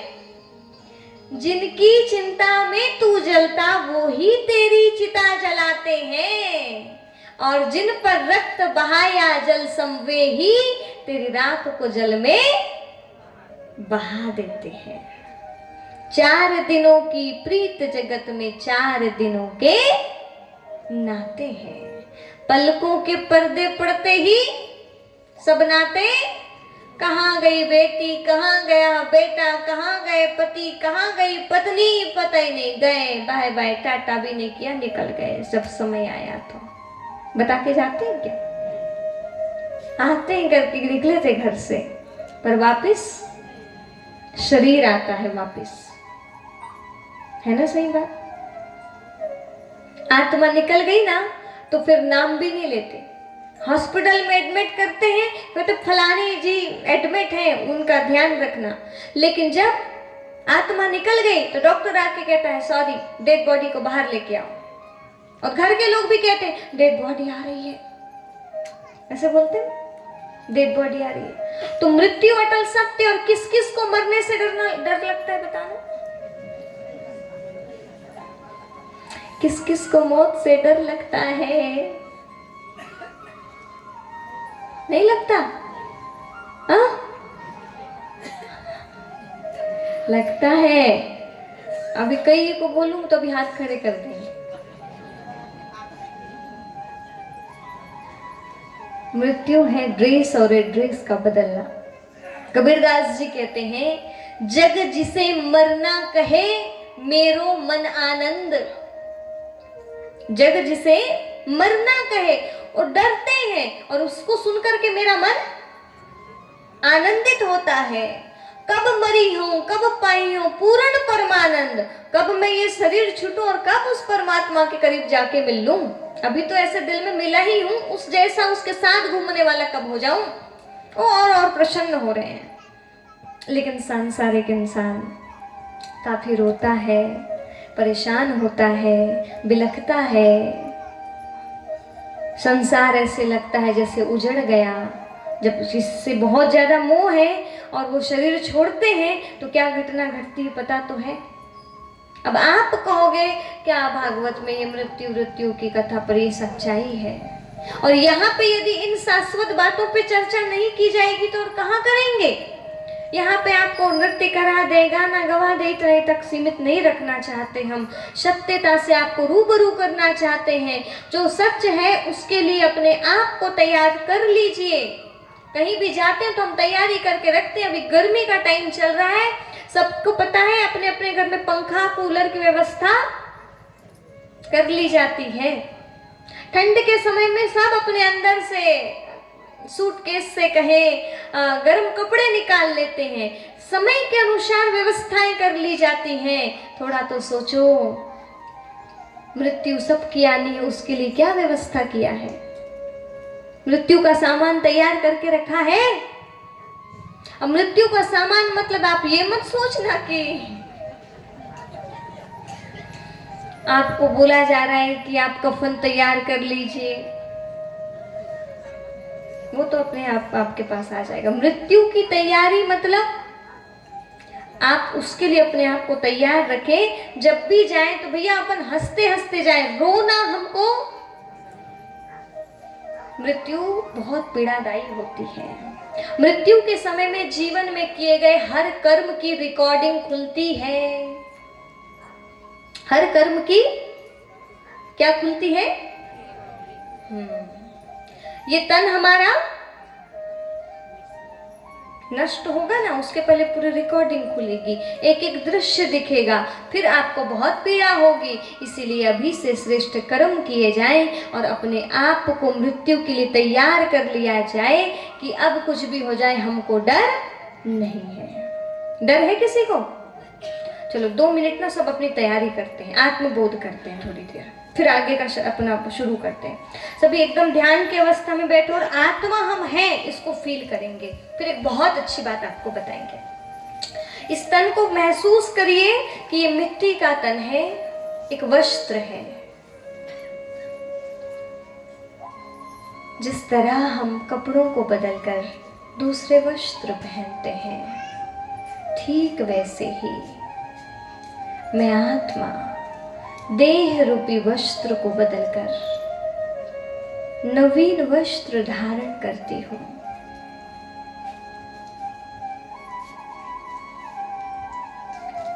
इस देह में जिस स्थान पे तिलक लगाते हैं, उसी स्थान पर एक छोटा सा ज्योति पुंज चमक रहा है। अपने नेत्रों को बंद करें। एक ज्योति पुंज चमक रहा है। ये प्रकाश किसी और का नहीं, मेरा है। मैं शांत शुद्ध बुद्ध अविनाशी आत्मा हूँ।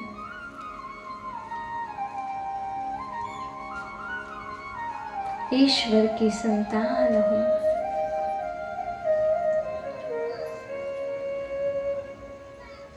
मैं अपनी पूरी तरह से तैयारी कर रही हूँ आत्मा के जन्म जन्म के पापों को काटने की। श्रेष्ठ कर्म कर रही हूँ, पुण्य संचित कर रही हूँ।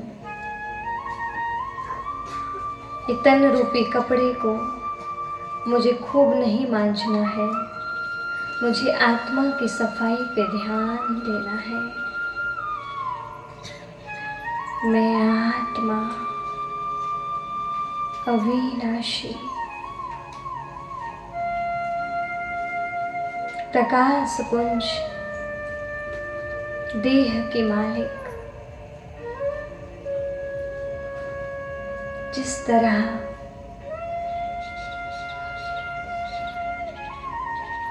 एक मिट्टी का कलश होता है, वैसे ही ये शरीर बैठा है। ऊपर एक ज्योत जलती है, ठीक वैसी ज्योति मेरे मस्तिष्क के बीचों बीच में जल रही है। मैं एक आत्मा हूँ। 2 मिनट हम गीत की कुछ लाइनों को श्रवण करेंगे और सिर्फ अपना ध्यान आत्मा ज्योति पे रखेंगे। विचारों की कितनी भी हवा चले, आंधी आए, तनिक भी मन को विचलित नहीं होने देंगे। असीम प्रकाशित उस ज्योति को चमकता हुआ महसूस करें।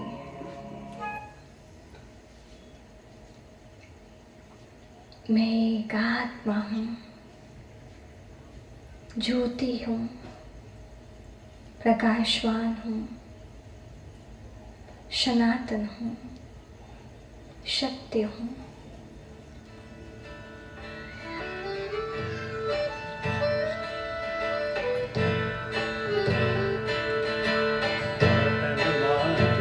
एक दिन माटी में मिल जाना, तन मांझ तारे एक दिन माटी में मिल जाना।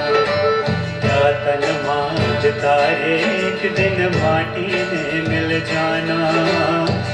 तन मांझ तारे एक दिन माटी में मिल जाना। पवन चले उड़ जा रहा रे पगले,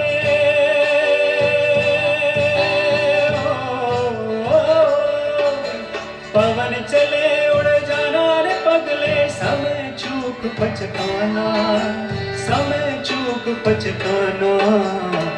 तन मांझ तारे एक दिन माटी में मिल जाना। तन मांझ तारे एक दिन माटी में मिल जाना।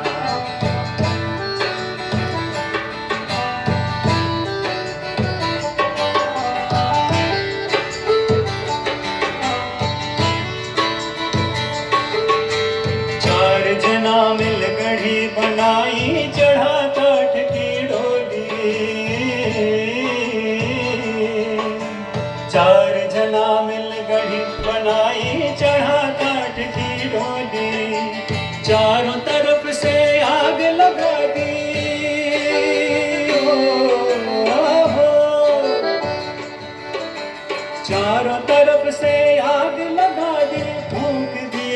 जस होली, फूक दिए रे जस होली। क्या तन मांझ तारे एक दिन माटी में मिल जाना, क्या तन मांझ तारे एक दिन माटी में मिल जाना।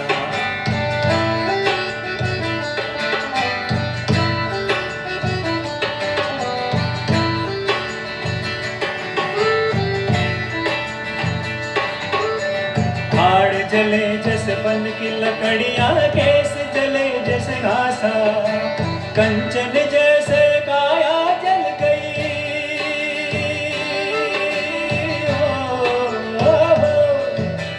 कंचन जैसे काया जल गई, कोई न आए पासा, कोई न आए पासा। क्या तन मांझ तारे एक दिन माटी में मिल जाना, क्या तन मांझ तारे एक दिन माटी में मिल जाना। स्वयं को आत्म भाव में स्थित कर अच्छी तरह से महसूस करें, सचमुच मैं अपने जीवन का कितना सारा समय इस विनाशी तन के लिए लगा देता हूँ। अब मुझे अपना कार्य अपने आत्मोत्थान के लिए करना है। अपने नेत्रों को खोलकर अपने को आत्मभाव में ही स्थित रखकर अपनी तैयारी करें। मृत्यु के पहले मृत्यु की तैयारी। हम हंस कर जाएं। कहा जाता है सभी को एक दिन उस जगह पर जाना पड़ता है। राजा भी जाता है और रंक भी जाता है। हलचल नहीं, जितनी शांति में बैठोगे उतना अच्छा। परंतु कोई कैसे जाता है? हंसकर जाता है, और कोई कष्ट में, दुखदाई, रोते हुए जाता है। तो हमें कैसा जाना है? आया है सो जाएगा, राजा रंक फकीर। एक सिंहासन चढ़ चले और एक बंधे जंजीर। यातनाएं युक्त मृत्यु हो, मुस्कुराकर हो, कैसी हो, मृत्यु का डर नहीं लगेगा। कब? एग्जाम जब करीब आते हैं ना, उस स्टूडेंट को डर नहीं लगता जिसने अच्छे से पढ़ाई किया है, निश्चिंत होके जाता है। जिसने बहुत अच्छे से नहीं पढ़ा है ना, उसको डर रहता है। अब किसी को पढ़ना ही नहीं है तो खैर उसको तो फेल ही होना है सोच के रखा है, तो वो तो डरता ही नहीं है। अब इधर भी कई लोग सोच के रख लेते हैं, अरे देख लेंगे धर्मराज वरमराज। अपन इधर हर काम पैसा देख करा लेते थे, उधर भी थोड़ा सा चल जाएगा। उनकी तो बात ही अलग है। बाकी जिसने पूरी तैयारी नहीं किया है उसको डर लगता है, और जिसने पूरी तैयारी कर लिया है उसको डर नहीं लगता है। हमारी भी तैयारी यदि अधूरी रहेगी तो हमें भी डर लगेगा। पहले के टाइम पर जब भी लड़की की विदाई होती थी, शादी होती थी, लड़की बहुत रोती थी, बहुत रोती थी। क्यों पता है? आज के जमाने में इतना नहीं रोते। सही बात है क्या? हाँ, अब तो भैया कहते हैं कि जल्दी कैसे जाएं। पहले इतना डरते क्यों थे? इतना क्यों रोते थे गला पकड़ पकड़ के? नहीं जाते। उसका कारण ये था कि जिस घर में आपकी शादी होने वाली थी, आपको उसके बारे में कोई जानकारी, आपको जिसके साथ जिंदगी जीना है, आपने उसका चेहरा भी नहीं देखे थे ना। वो ऐसे मान लो, ऐसे कुछ और भी होते हैं सिस्टम, जो क्या क्या होता है ना, उसमें यदि दूल्हा सामने भी आ जाए तो इतना लंबा पल्लू है कि वो देख भी नहीं पाते। तो ना देखा है, ना उनका स्वभाव का पता है, ना उस घर का पता है, तो लड़की रोएगी ना तो क्या करेगी। लेकिन अब के जमाने में ऐसा, हाँ, अब तो पहले ही खुद पसंद करते हैं। और मान लो अरेंज मैरिज भी है ना, तो पहले से ही मोबाइल फोन बातचीत सब शुरू हो जाती है। पहले 2-4 बार ससुराल का चक्कर मार के आ जाते हैं, तो पहले से सब दिखा दिखाया रहता है, तो अब रोने की जरूरत। आपने कभी इस बात पे विचार किया था? नहीं किया होगा, या किया भी होगा, पर बात ऐसी ही है। अब लड़कियों को डर नहीं लगता, क्योंकि जिसके साथ जीवन जीना है वो पसंद वाला, जिसके घर जाना है वो पहले देख दुखा के आ गए हैं। डरने की कोई बात नहीं, सब पता है। लेकिन पहले पता नहीं होता था, इसलिए डर लगता था। कैसे वहां रहेंगे, माँ बाप को कैसे छोड़ेंगे। मोह जो था ना इधर से था, फिर मोह अब इधर फोन कनेक्शन ये सब हो गया। मोह किससे हो गया? उधर से हो गया। तो उनसे हो गया, तो अब उनके पास जाने की खुशी है ना, कि अब हम उनके बन रहे हैं। अब इधर के छूट रहे हैं तो भी परेशानी। ऐसे ही जो तैयारी कर लेगा अगली जगह की, तो उसको मृत्यु के समय डर नहीं लगेगा। जिसको उधर के बारे में कुछ नहीं पता है उसको डर। हाँ, तो एक बहुत अच्छा स्कूल है जहाँ पे आत्मा की पढ़ाई पढ़ाई जाती है। आपका एडमिशन होना चाहिए उस स्कूल में। करोगे आत्मा की पढ़ाई, जिसमें मृत्यु का डर खत्म हो जाता है, अच्छे कर्म होने लगते हैं। आप बताइए इसका स्कूल होना चाहिए क्या नहीं? मुझे तो ऐसा लगता है जैसे स्कूल में अलग अलग सब्जेक्ट्स होते हैं ना, एक ये वाला पूरा सब्जेक्ट डलना चाहिए, है ना? पढ़ाना चाहिए ना ये वाली पढ़ाई भी। तो चलो अब उधर का तो नहीं कर सकते, परंतु आप सब पढ़ना चाहेंगे? कुछ पढ़ भी रहे हैं लगता है। आत्मा की पढ़ाई प्रजापिता ब्रह्मा कुमारी ईश्वरीय विश्वविद्यालय में पढ़ाई जाती है। मृत्यु के पहले कैसे अपने आप को सशक्त बनाएं, अगली जगह की हम कैसे तैयारी करें। हमारा आज तो अच्छा है, अगला जन्म कैसा होगा, किस घर में होगा, आप गरीब बनेंगे, आप अमीर बनेंगे, आप क्या बन के जन्मेंगे, ये सब कुछ डिपेंड करता है वर्तमान कर्म पे। ये तो कंफर्म है, जातस्य हि ध्रुवं मृत्यु ध्रुवं जन्म मृतस्य च। लेकिन आप कैसी जगह जन्म लेने वाले हैं ये अभी निश्चित नहीं हुआ है। आपके कर्म निश्चित कर रहे हैं कि आपका अगला कैसा होगा। तो देखिए, सबसे पहले हमें आत्मबोध होना आवश्यक है। कौन सा बोध? हमें इस कार्य को करते हुए, इस संसार में रहते हुए अपना ध्यान रखना पड़ेगा।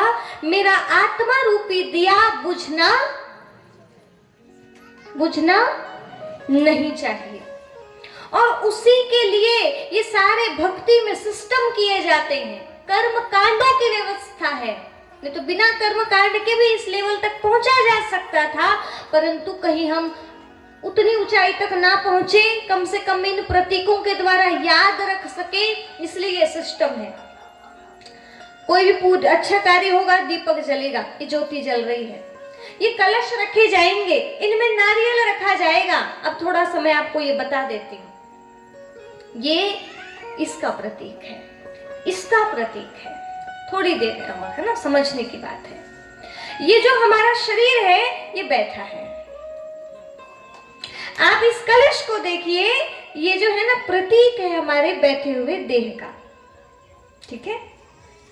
और ऐसे भी कल तो विशेष देखा था, अम्र की पत्तियां सब में लगी हुई थी, अभी भी एक कलश में लगी हुई है। और 5 पत्ती लगाने का महत्व होता है। ये क्या है पता है आपको? ये है हमारी इंद्रियां। ये जो है ना कान, मुख, ये है, ये जो है ना, ये जो पत्ते लगाए गए हैं ये इंद्रियों का प्रतीक है। ऊपर देखिएगा नारियल, नारियल हमारा प्रतीक है इस सिर का, खोपड़ी का। नारियल के तेल को खोपड़ी का तेल भी कहते थे पहले के जमाने के लोग। हाँ, दादियां हंस रही हैं, है ना? हाँ, अब ये जो खोपड़ा है और ये क्या है? खोपड़ी है। नारियल वैसे तो फलों में राजा आम है, लेकिन पूजन में श्रीफल के अतिरिक्त किसी भी फल को रखा।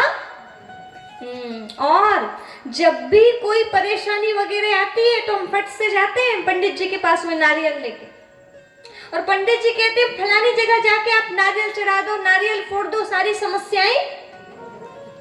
ये क्या है पता है आपको? ये नारियल अर्थात ये जो दिखने वाला है ना, ये न रियल है, ये वास्तविक नहीं है जिसको आप वास्तविक समझ रहे हैं। यदि आपका मैंपन है, अहम है, उसको आप तोड़ दो, आपके जीवन में जो भी रुकावटें हैं वो सारी रुकावटें खत्म हो जाएंगी, बिगड़ते काम बनने शुरू हो जाएंगे। यदि आप सत्य राहों पर चलना शुरू कर देंगे तो ये वाला नारियल फोड़ने को कहा था, ये अभिमान वाला नारियल। हमने तो भैया प्रतीक वाला नारियल फोड़ा। और अभी भी कोई भी अच्छे कार्य होते तो सबसे पहले वो थोड़ा स्वास्तिका लगा दो, हाँ जी, नारियल फोड़ दो थोड़ा। बिना नारियल फोड़े कोई भी काम, हर अच्छे कार्य के पीछे, हर अच्छे कार्य में, सनातन संस्कृति में नारियल फोड़ा जाता है। मतलब ये, और एक थाली में दीपक लेके भी जरूर खड़े रहते हैं, है ना? सही बात। छोटा सा घर का पूजन हो, कुछ भी बात हो, उसमें पूजा में नारियल रहेगा और दीपक भी रहेगा। मतलब ये है कि आप कोई भी कार्य करो, इस बात का हमेशा अपने अंदर ज्ञान रखो कि हमें नारियल अर्थात जो वास्तविक है उसको तोड़ना है, और जो वास्तविक है उसमें हमें टिके रहना है। हर कार्य हमें देह की स्मृति से नहीं, आत्मा की स्मृति से करना है। इसीलिए ये सिस्टम बना हुआ है। नारियल, खोपड़ा जो रियल नहीं है, नारियल में ऊपर देखिए ऐसी पूंछ होती है, रेशे होते हैं। ये हमारा पूरा प्रतीक सिर का है, सिर में बाल होते हैं। अब किसी नारियल में ज्यादा पूंछ होती है और किसी में तो किसी अब किसी की होती भी नहीं है। तो बिल्कुल सेम सेम है ना? इसका प्रतीक, इसको फोड़ो। अब इसका मतलब ये नहीं कि आप घर जाके पकड़ो पत्थर। भैया वहां तो बोले थे वो ज्ञान यज्ञ चल रहा है कि अपना नारियल फोड़ो। पत्थर में नहीं पटकना है, ऐसे नहीं फोड़ना है, भान देह का हटाना है। ये मैंपन हटा दो, मैं ये हूं नहीं, है ना? अपन यही तो देख के चलते, अरे वो भाई, मतलब उनका चेहरा याद आएगा, उनका ये वाली चीजें याद आएंगी, हमें आत्मा कहाँ याद आती है? ये भान को फोड़ो, इस भान को तोड़ो, देह को भूलो, किसमें स्थित रहो? आत्मा में। इसलिए प्रतीकार्थ बने हुए थे और हर जगह पे ये साथ में रखे जाते हैं। गणेश जी हो, दुर्गा जी हो, जमारे हो, दीपक जलेगा, नारियल रहेगा, कलश रहेंगे। ऐसा होता है ना?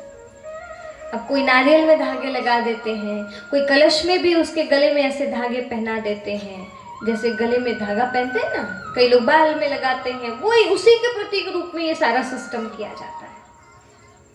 और इनको ना बिना स्टैंड के रख भी नहीं सकते, क्योंकि ये जब आए गए रथ यात्रा से और इनको ऐसे रख दिए तो लुढ़कने लगे थे, है ना? फिर अब कुछ कुछ अपनी कुछ व्यवस्था से रख रहे थे, अब उनको उसमें रखा गया है। और मनुष्य भी बिल्कुल बिन पेंदी का लोटा होता है, वो जब चाहे तब किधर भी लुढ़क लेता है। आपको थोड़ा ट्राई करके देखते हैं। जो ऐसे ज्ञान यज्ञ सुनने के लिए पहली बार बैठे हैं ना, उन लोगों से मैं प्रश्न करती हूँ। जो आत्मा से के ज्ञान से जुड़े हुए हैं वो अभी कुछ नहीं बोलेंगे, ठीक है?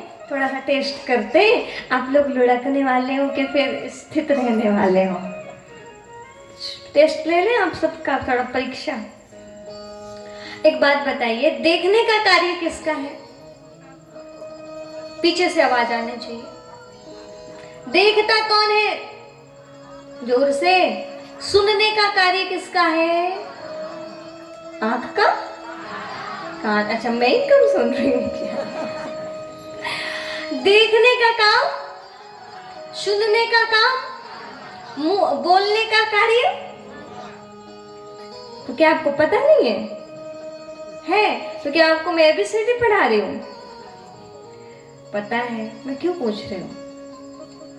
छोटे से बच्चे को भी पता होता है ना ये तो। पर एक बात अब पूछना चाहती हूँ। अब मुझे एक बात बताना, डेड बॉडी किस किस ने देखा है? किस किस के घर में बुजुर्ग लोगों ने शरीर छोड़ा है? नहीं देखे? किसी के तो गए होंगे अंत्येष्टि करने, उसमें अंतिम संस्कार में किसी के शरीर छोड़ा होगा, उसमें गए हो।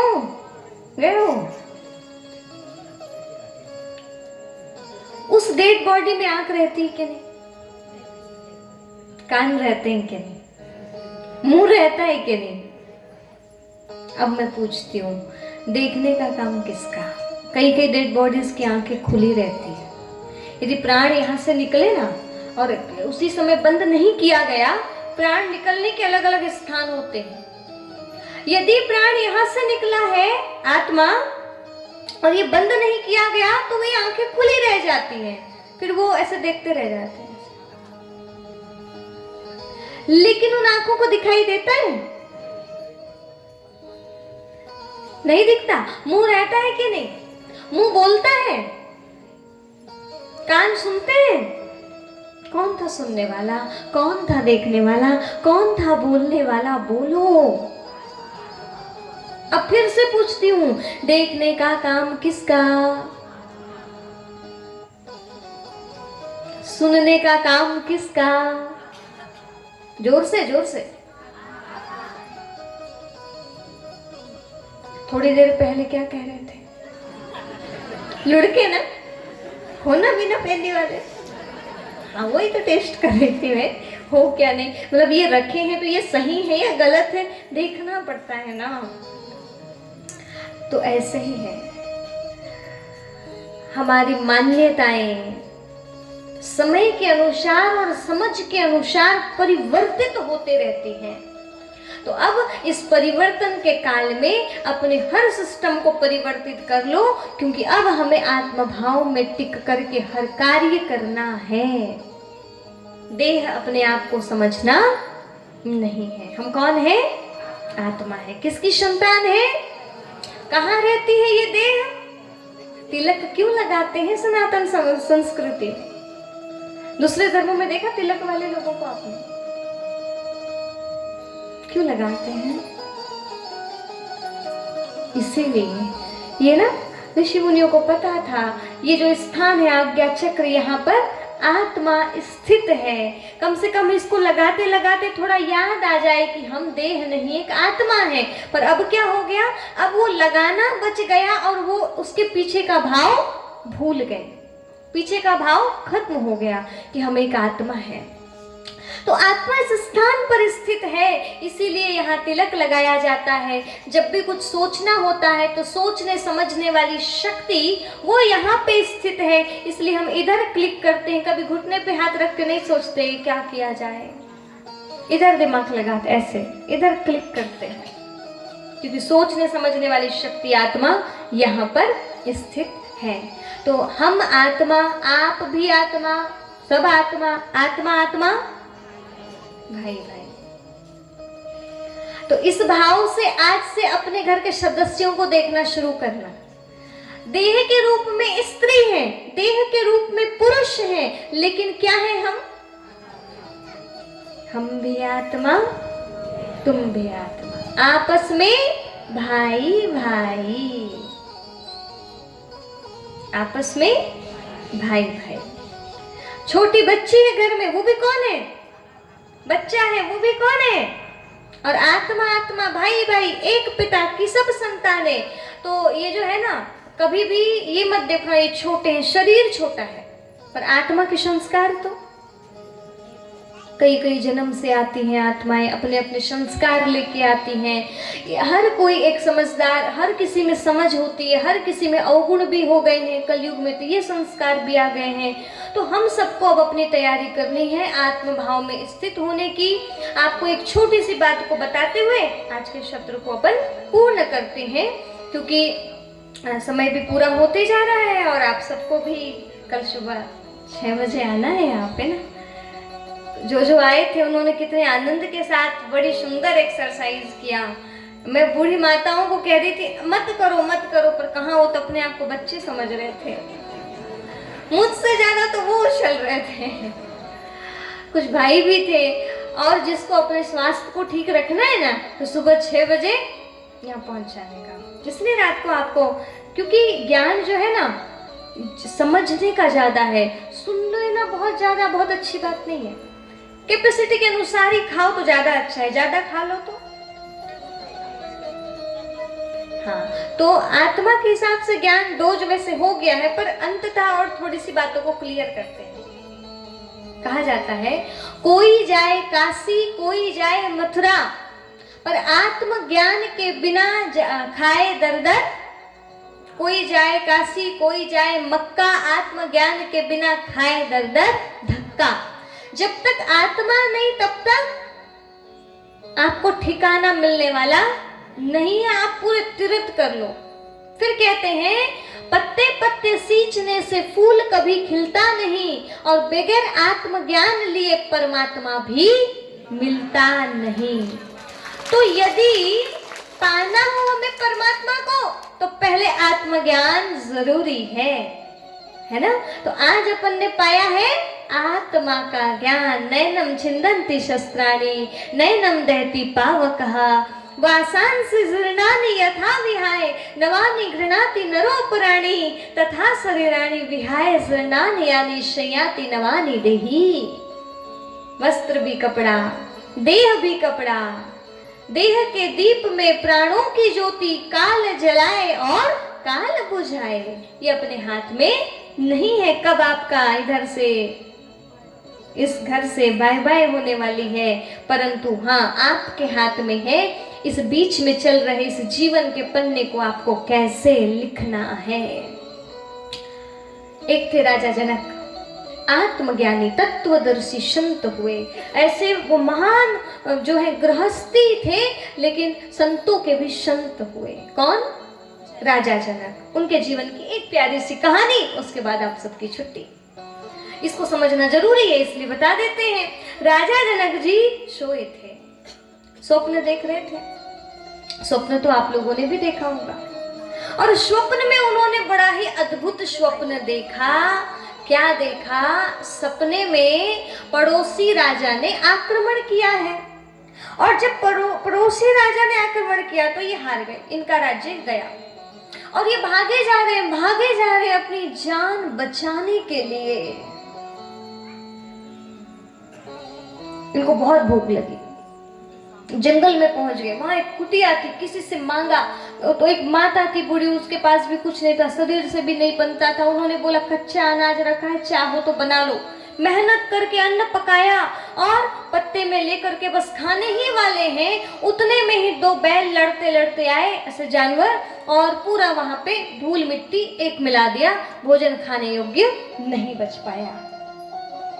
और जब नहीं बचा, ऐसे हुआ ना एकदम से बैल, ऐसे कई बार होता है अचानक से ऐसे खतरनाक दृश्य आता है और नींद खुल जाती है, टूट गया सपना। स्वप्न का टूटना और इधर राजा का विचार चलना।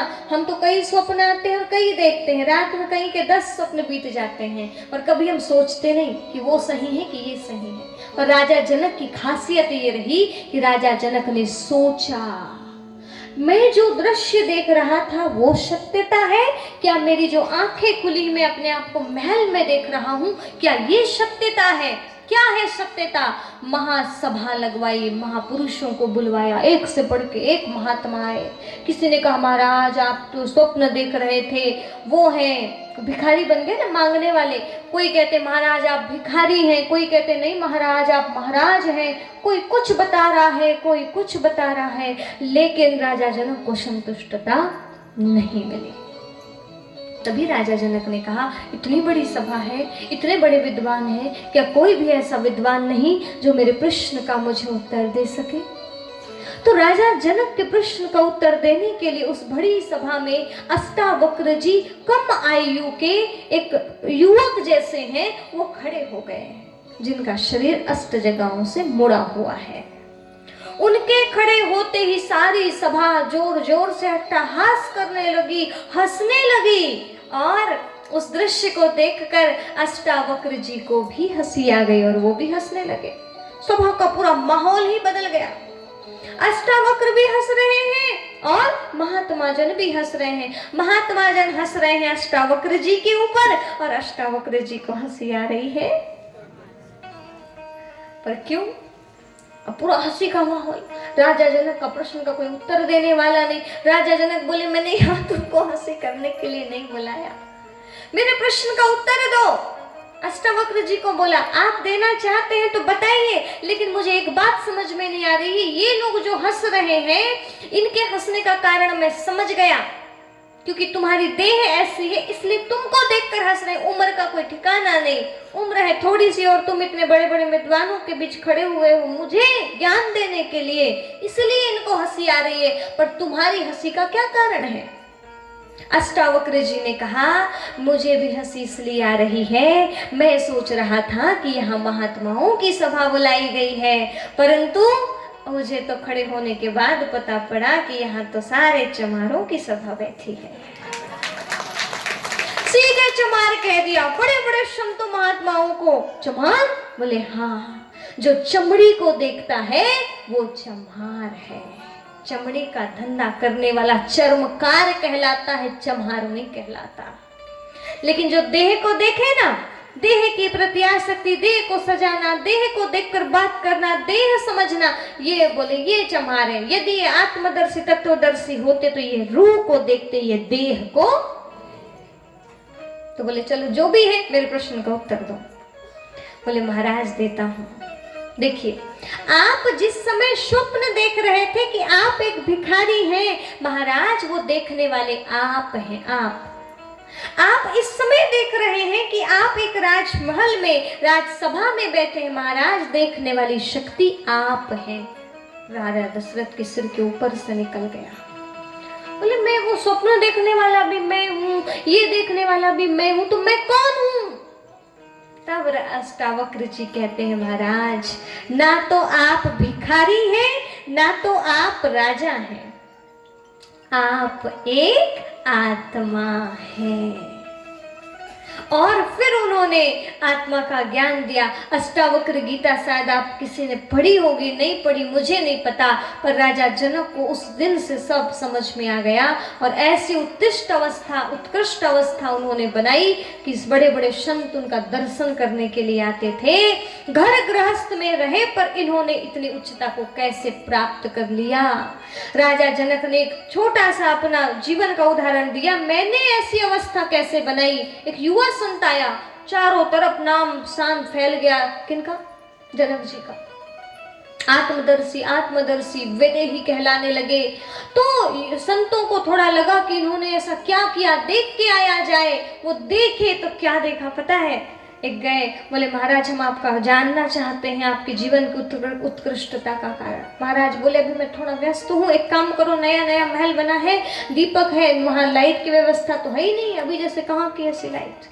बोले दीपक लेके जाओ, पर याद रखना दिया बुझना नहीं चाहिए। द्वार नहीं थे महल में, बना बस था, संध्या का समय था, अंधेरा था। दीपक लेके गए पर तेज हवा के झोंके आ रहे थे। वो जो संत गए थे ना देखने के लिए, पूरा महल घूम लिए, परंतु वापिस आए, उनका पूरा ध्यान किसमें था?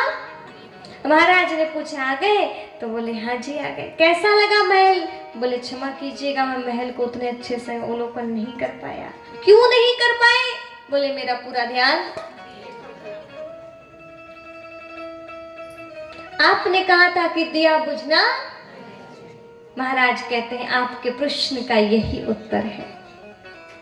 बोले आपको मेरे प्रश्न तो आपकी उच्चतम अवस्था का है कि आपने ये कैसे पाया, आप दिया नहीं बुझा और कह रहे हो कि ये मेरे प्रश्न का उत्तर है। तो बोले हाँ, जिस तरह तुम पूरे महल का अवलोकन करने गए थे, पूरे महल में घूम लिए, एक एक कमरों में, एक एक कक्षों में, लेकिन आपका पूरा ध्यान इस दीपक पर था कि इसकी ज्योति बुझनी नहीं चाहिए। बोले मैं भी राजमहल में रहता हूँ, यहाँ के सारे कारोबार करता हूँ, पर ध्यान हमेशा रखता हूँ कि आत्मा रूपी ज्योति बुझनी नहीं चाहिए। हम लोगों को भी अपने घर गृहस्थ के सर्व कार्य करने हैं। ज्ञान जो है ना सन्यासियों के लिए नहीं, गृहस्थियों के लिए। अर्जुन कौन था? गृहस्थी। राजा जनक कौन थे? आप सब कौन है? हाँ, तो जरूरत है या नहीं है गीता ज्ञान की?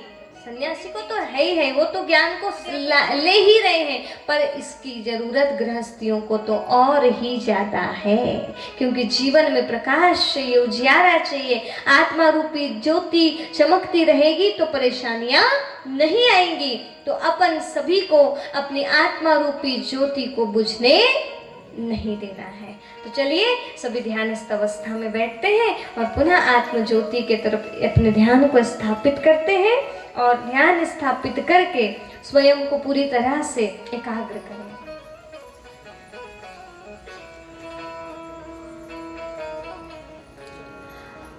मन और बुद्धि को समेट लें, अपने आप में एकाग्र करें।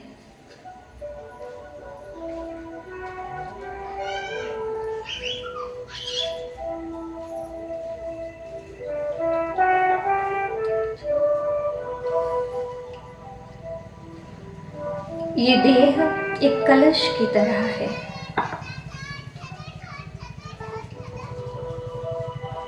अपने शरीर को पूरी तरह से कलश की तरह अनुभव करें।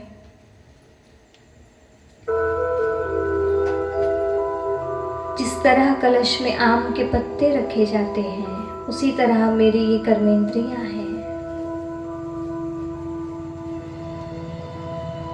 ऊपर जिस तरह नारियल रखा होता है, उसी तरह ये मेरा सिर नारियल की तरह है। नारियल को फोड़ो तो भेली निकलती है, गिरी निकलती है। उसी तरह इस शीश के अंदर वास्तविक सत्ता में आत्मा स्थित हूँ, ओरिजिनल मैं हूँ। ये शरीर न रियल है।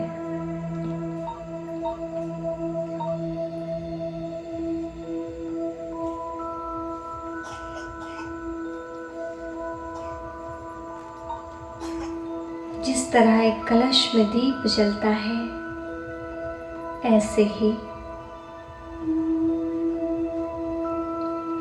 इस देह के कलश में आत्मज्योति प्रकाशित हो रही है।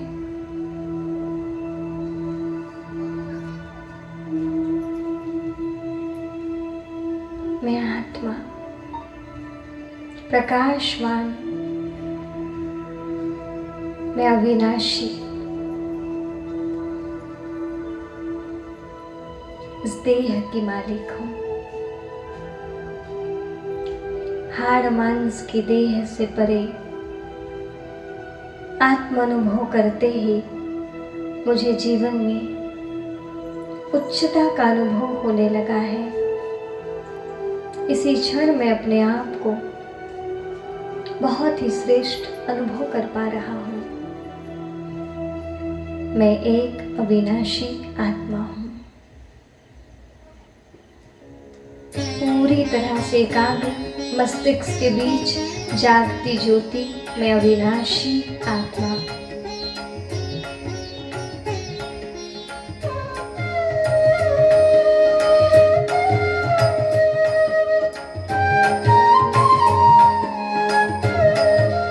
पूरा ध्यान मस्तिष्क के बीचों बीच में मैं आत्मा स्वरूपा हूँ, शक्ति स्वरूपा हूँ।